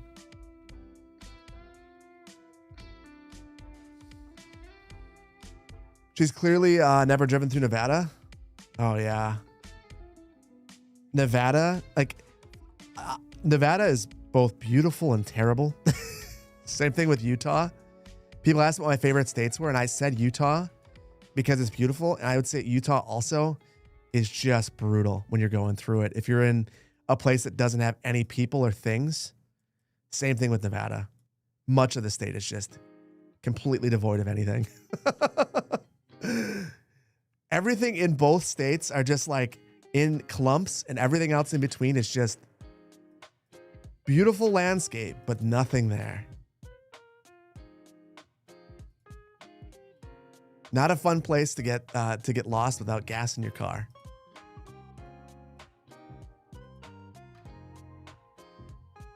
You just love to look at the Pacific Northwest landscape. Pacific Northwest is beautiful. Really is. Fantastic. That is another place that I could probably live. And it has humidity, but it's not too hot.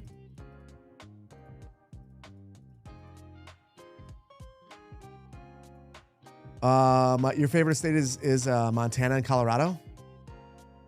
Terrain?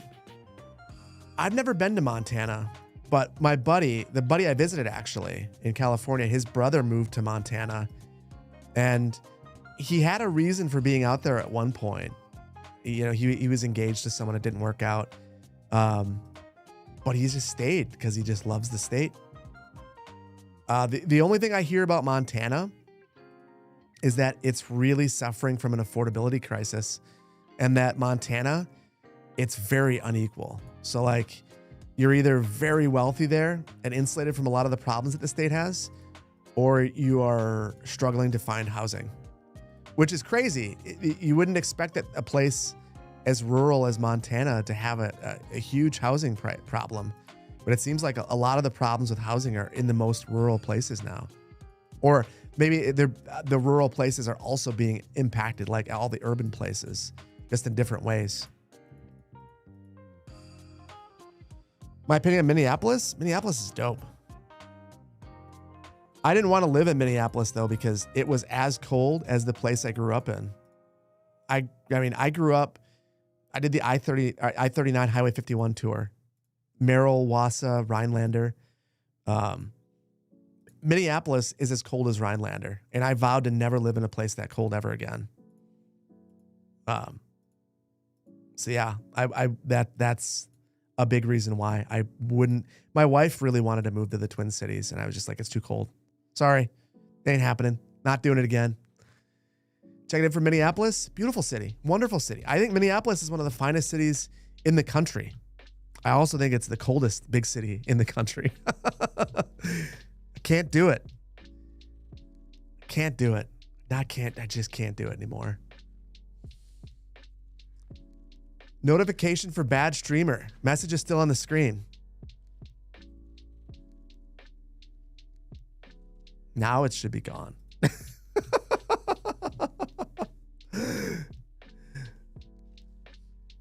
Notification's been up for so long. I can just leave it there. I'll have to adjust the settings. I'm not sure why the biddies aren't showing up there. I know. Someday I won't be terrible at this, but that day is not today. Actually, I don't even know. I'm kind of accepting that I'm just always going to be bad at certain things with this, but that I'm very lucky that you guys have seemingly been very forgiving of my shortcomings. I don't know how long that'll last. I would have thought it would have ended a long time ago. You guys have just been like super chill about me sucking at all of this. And I appreciate that. I appreciate you guys. Minneapolis is cold, but Buffalo gets way more snow. That's true. And having suffered with lake effect snow, I would take the cold over that any day. Any day. Snow is terrible. I just do not like snow. Madison is not a very snowy place.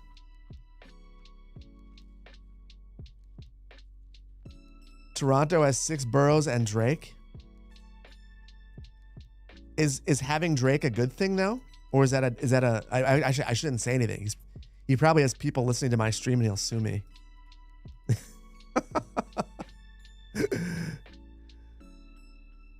Having Drake is 100% a loss these days. Unless you're a lawyer. If you're a Toronto lawyer, you're probably loving that Drake is living there. He can sue you for defamation. He's a national icon. You're fighting for Canadian sovereignty. But I mean, to be fair, Drake is a dual citizen. So I feel like I have just as much right to rip on Drake as you do. So we could both do that together, and it could be something that we bond over as North Americans.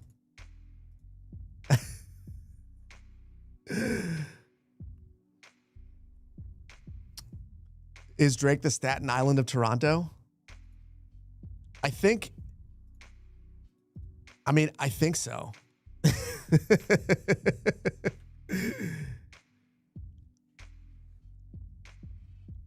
You're Canadian and y'all can have Drake. Hard pass.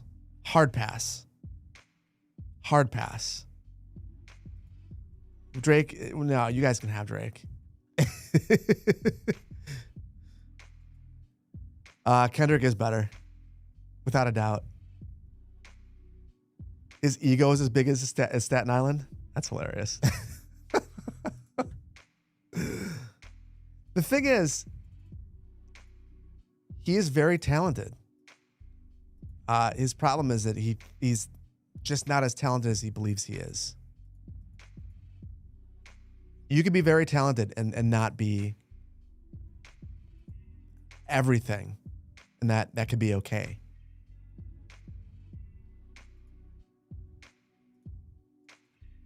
Don't know how I feel about what I've done to this neighborhood. I don't know. Actually, I kind of like it.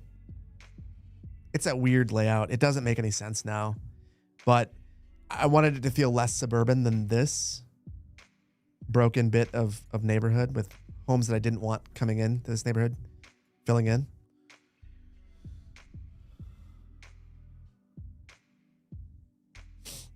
He's just kind of a weirdo. I mean, I'm not gonna deny that. I think he's the weirdest dude.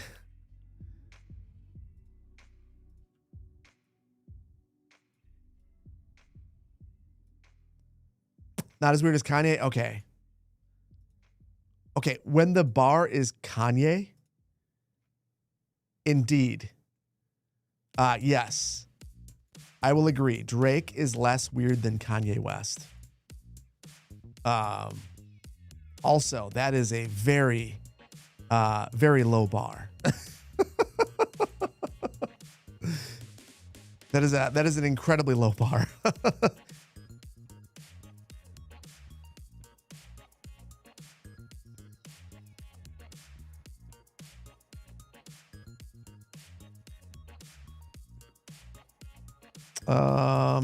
I decided that I wanted to keep these same kind of homes that we had here, but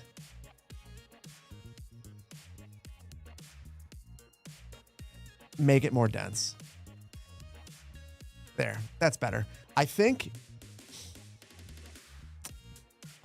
I've got to leave in like less than 10 minutes. What I'm going to do is make the goal to finish these 2 blocks right here. And we'll have another stream this week and finish up the rest of this. At least I'll say that that's going to be the goal. Funny thing is, I thought we'd be really pushing up the population by adding all this density. It's not really doing anything. Quite crazy.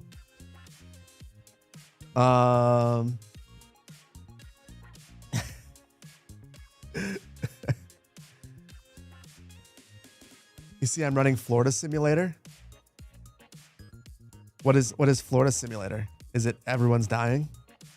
Because everyone's old, or what is Florida Simulator?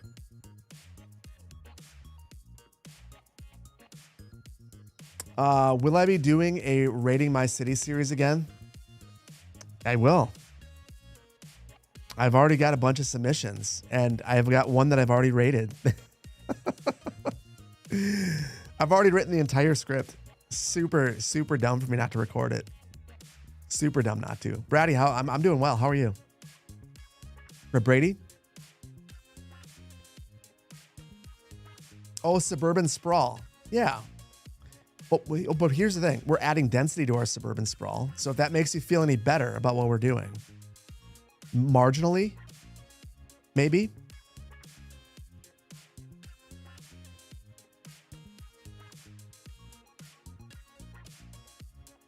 But yeah, we're going to be doing a lot of suburban sprawl in Magnolia County. We have to. It's whoops. It's way too thin right now. We're way too thin on suburban sprawl. It's not right. Might not like it, but it exists. Where am I going for dinner? That sounds like a very dangerous thing for me to say. That sounds like an incredibly dumb thing for me to say. It'll be somewhere in Madison. And maybe you'll see me. If you see me there, say hello. I always like when people say hello. It's happened one time.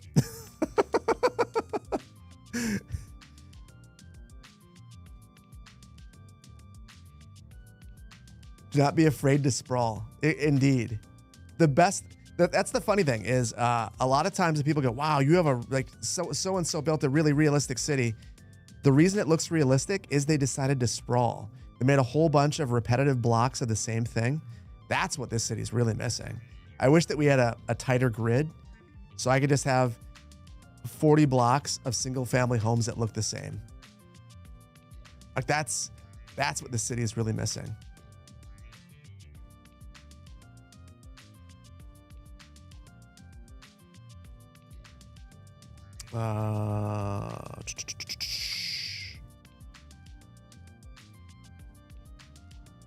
Let's see. Hey, City Plan Plays, what do I think of the UK road network? Have I seen anything that's made me think I would need to do that in my real life planning projects? I mean, I think this song's too intense for this conversation. Couple of thoughts.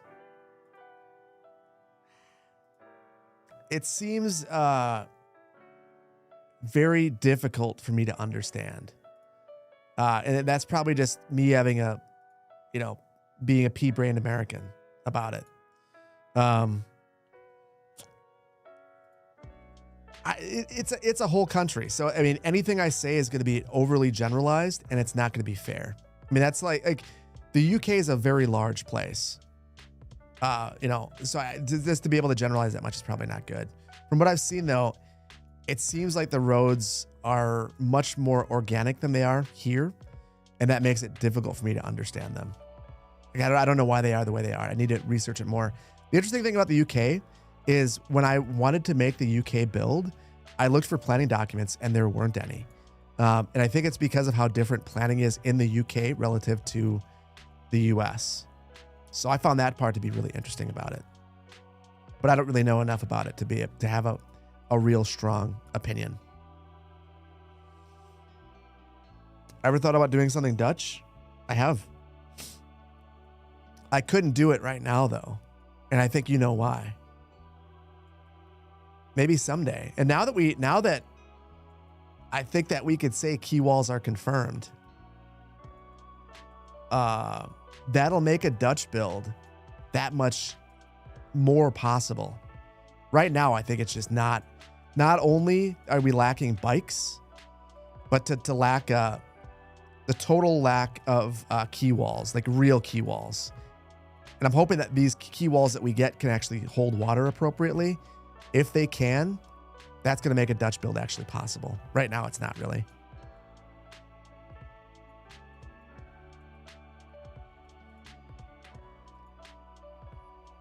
There is no planning in the UK, just vibes and NIMBYs.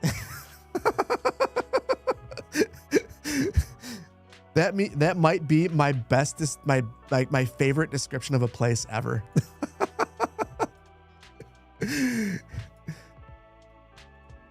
I've never thought about moving to the UK, but vibes and NIMBYs.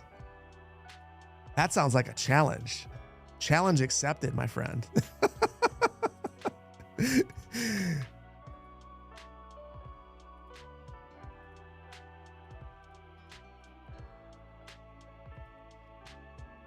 Key walls confirmed without mods. You're missing something? You are. This. I'll leave a link. I think this should work for you guys.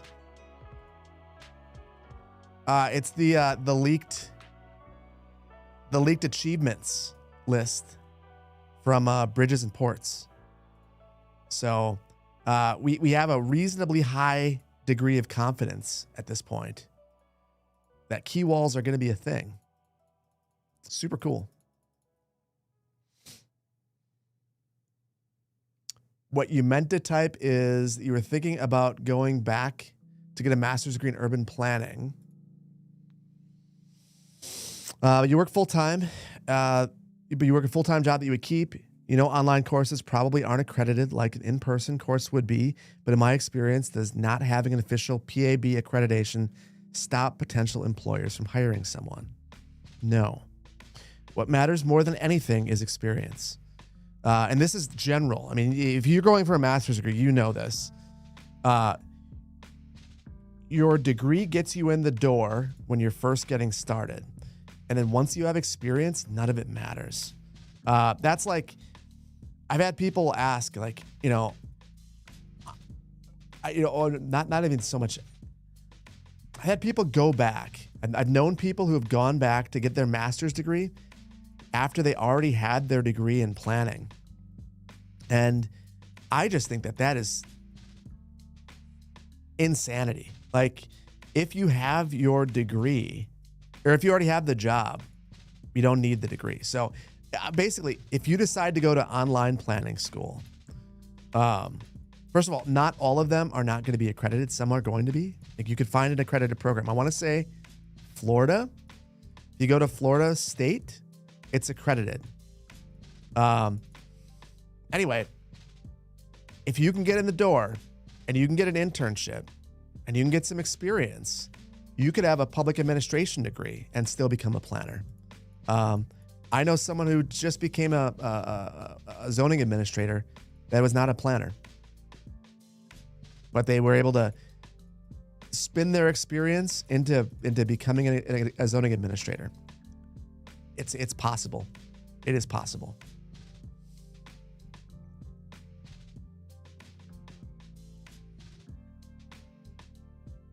You get higher pay.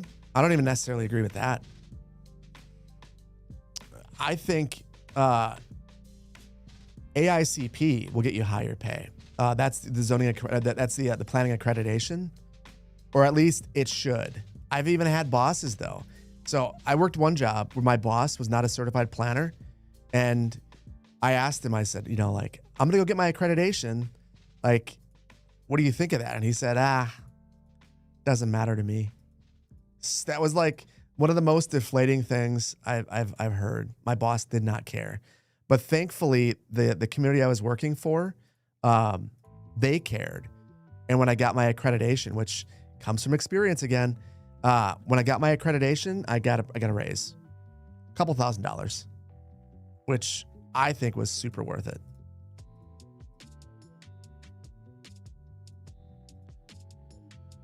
Classic, I know. I got home even, and I told my wife, I was like, my boss just told me that the certification I've been studying for is a waste of time. And the funny thing about AICP is the moment you get it, your membership to APA, all of it is dependent upon your salary. So the more money that you make, the more your dues are. So it ends up being a wash if you don't make a ton from it. Yeah, it sucks. Well, my boss didn't have an option. My boss didn't care. When you're in the public sector, your boss should want to fight for you to make more money because they want to keep you and they know that you're already underpaid. So in the public sector, I never experienced a boss who wanted to keep you down and like make you make less. It wasn't directly impacting them in the same way that it would. I mean, especially if you have a class system. So basically, like when you're a public sector employee, if you have 5 years of experience, you are just going to make a certain amount generally. Now there's a range within there based on your performance, but as you gain experience, they want to make sure that you're making more money, and that's the way that they do it. 26 years into it, and you've gotten jobs that said that they required it, but you've also had a ton of experience. Exactly. Yeah, Jason. Yeah, exactly. Experience beats everything. If you have experience, if you can get that experience, it's the reason why. And that was terrible. When I moved to Colorado, I could have just like gotten a job as a barista and like chilled out. The moment that I got my apartment, I started looking for an internship. And a lot of people thought, they're like, oh dude, you're going to be going to grad school. Don't stress yourself, man. Like, you don't need to work 30 hours a week at that internship.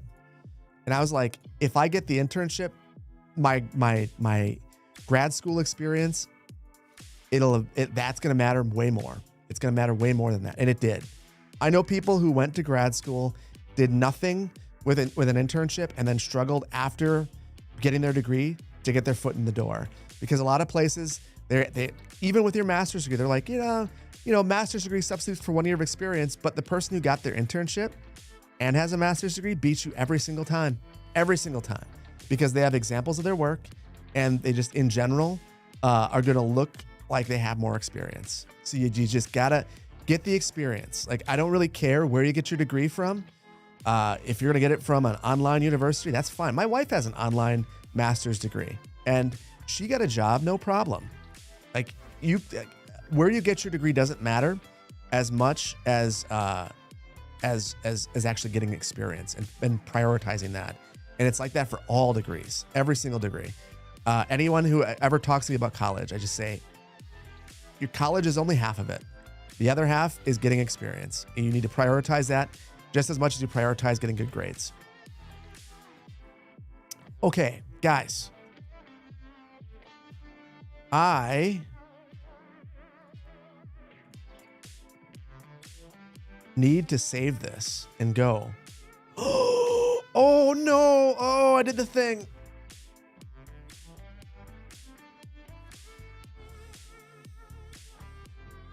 Oh, I'm so mad at myself. This is a bug. Oh.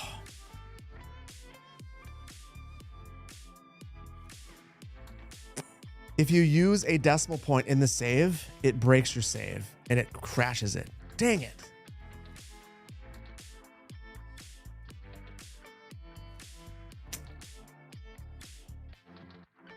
I'm not losing all that much. Hold on. Oh, gosh, this is the worst bug ever. It is a brutal bug. Yeah, I can't save it now. Nothing happens. Oh, this is brutal. It'll just sit here forever. Well, this is why I have this screen, because we're gonna figure this out. Yeah, don't use decimals in your save. I've reported this one. This is brutal. Hey. There's the ad thing. It does show up. It's in a dumb spot and it's really small, but there it is. I don't know why it's on this screen and not any others. And I don't know why it's up there. I'll have to fix that. Yeah, give me a second. I'm gonna fix this, but it's gonna be a not so fun thing for me. Now you guys can see what's going on. Yeah. A small F, but F nonetheless.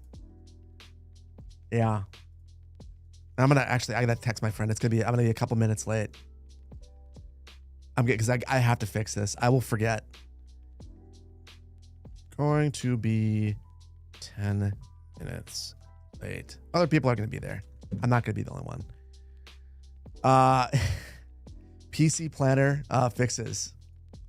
Speaking of that, one of the reasons why I wanted to have this stream today is we are going to be building a PC soon. 2 of them. In fact, I got this beautiful case. This, is the giveaway. I'm going to drop this thing. This is the giveaway case. I'm putting together a small form factor PC, 2 of them, for a giveaway. It's going to be a competition. You'll have to build a city on a map that I put together, and then we'll rate them. I'm going to let everyone have a vote in it, just like we did with the competition earlier this year. There's going to be a modded version and an unmodded version, and 2 PCs will be given away, and I'm going to ship it worldwide. So thank goodness we got tariffs. We're going to have a good time. But anyway, that's why that stuff is behind me. And you guys are an emote only on Twitch. YouTube says, I'm sorry, I'm going to be late because the game doesn't support floating points in the save. Indeed. I should probably let him know. It should be very specific. That case is nice. You've looked into it already. It was very well reviewed, and it's small. For me, small form factor was a little bit more expensive, but easier to ship. It's very pretty. It's gonna be good. So I'm gonna build that on stream now that this has worked. Now that this is working, we'll get that done. Small form factor is boss, but expensive. Can be free for you. And dark secret, it's free for me. I've had a credit card that I put everything that I've ever purchased for the channel on, including the rent for this place. And I pay it off at the end of every month. And all of my points, I've saved them forever. And I use my points to buy all that stuff. So yeah. Free for me and free for you guys. Free. I had so many points, years of points. I've not spent my points ever. I pay for everything on a credit card. I pay off my credit card at the end of the month, every single month, and I don't spend my points. I don't know why. Small form is beautiful. Hopefully I don't make an ass of myself on stream when I try to build it. I'm probably going to put one of them together first, and then I'll build the second one on stream. Thanks for hanging out with us, Phil. Oh, I appreciate that. The pleasure is all mine. Like, seriously, like, you guys don't have to be here. You show up, and I appreciate that. At some point, we'll be in cities, and maybe I can save this. I think I'm going to share it right away. And you guys can see my shame. It makes me so sad. Put in so much work to make that look nice. PC building is pretty easy. It is. But I basically exclusively build in fractal cases. I find that fractal cases are the best cases. They're super nice to build in. So yeah, let's see. We're good. We're good. How much did we lose? We lost 2 blocks. That's okay. It's okay.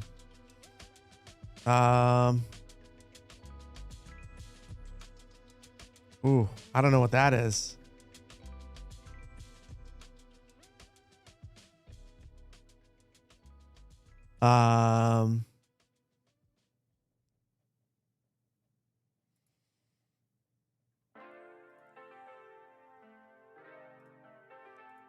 $47 after stream. 430.25. Can't put any decimals. That would be a problem. Teddy, good to see you, Teddy. How you doing? I am editing Q. I'm so sorry. Yeah, I have to go drink beer with some friends, so I'm going to share this. I redid all my stream stuff. I think it looks really nice. It all works really well now. I've got this one. I can move myself to the middle. I can move myself there. I can do all these cool things. Not only is it the ending raid, I missed the raid again. I don't know that I've ever been raided twice in a day. I don't even know. Did I get Moose? Thank you for the 3 months of tier 1. Q, thank you for the biddies. Watchstar, thank you for the prime. DJ John Mary, thank you so much again for the biddies. Canadian Moose, thank you for the 42 raiders. What were you guys up to? I won't leave just yet. I will show you what we've been up to. Moose. Hold on. I'll stay for a second. Let's see. Where's the song? There we go. And I'll upload over the top after stream on 4/30/25.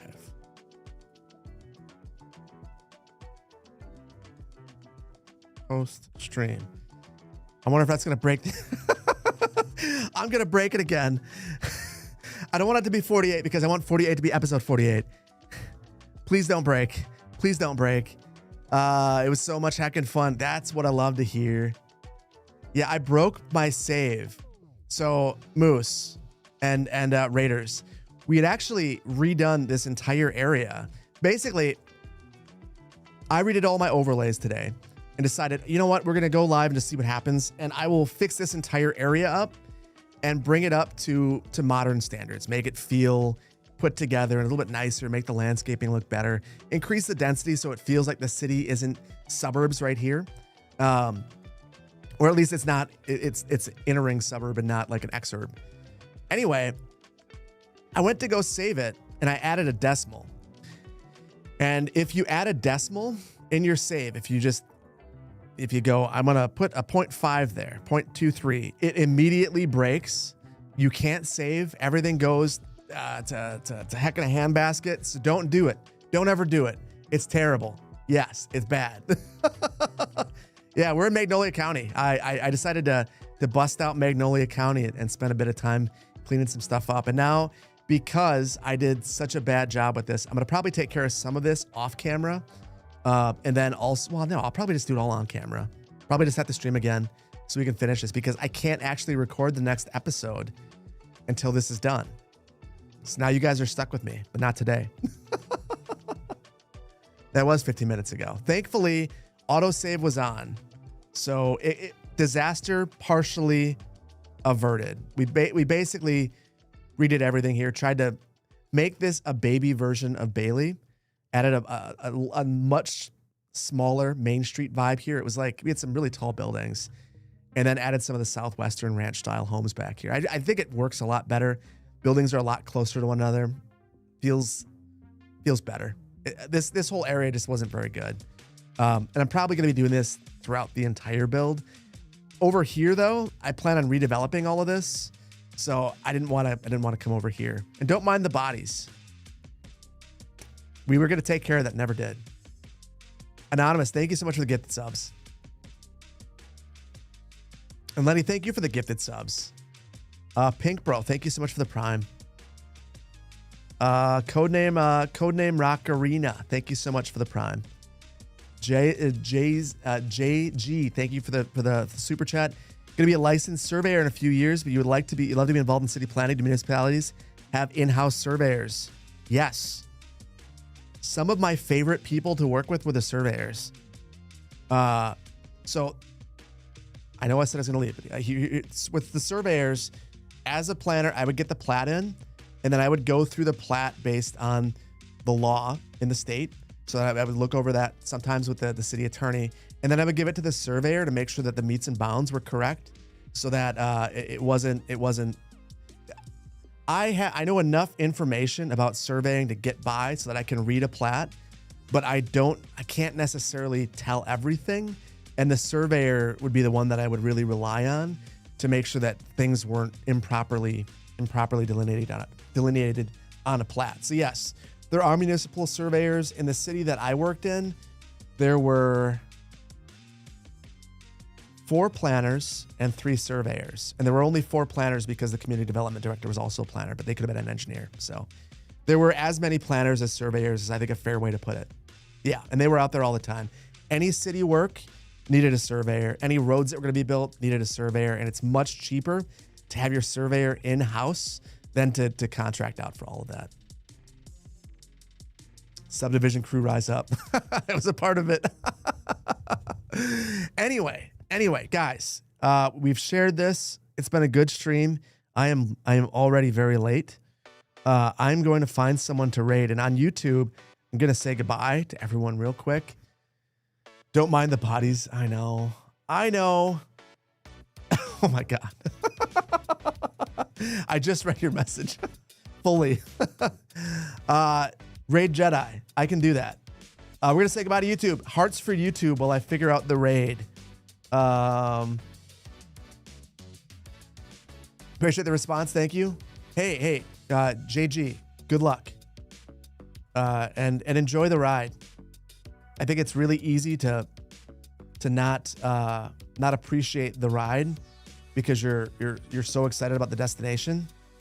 But you get to learn a lot of really cool stuff right now. So enjoy it. All right, YouTube, gonna say goodbye with a blurry hand or a nice, crisp, clear hand and a blurry face. See you guys.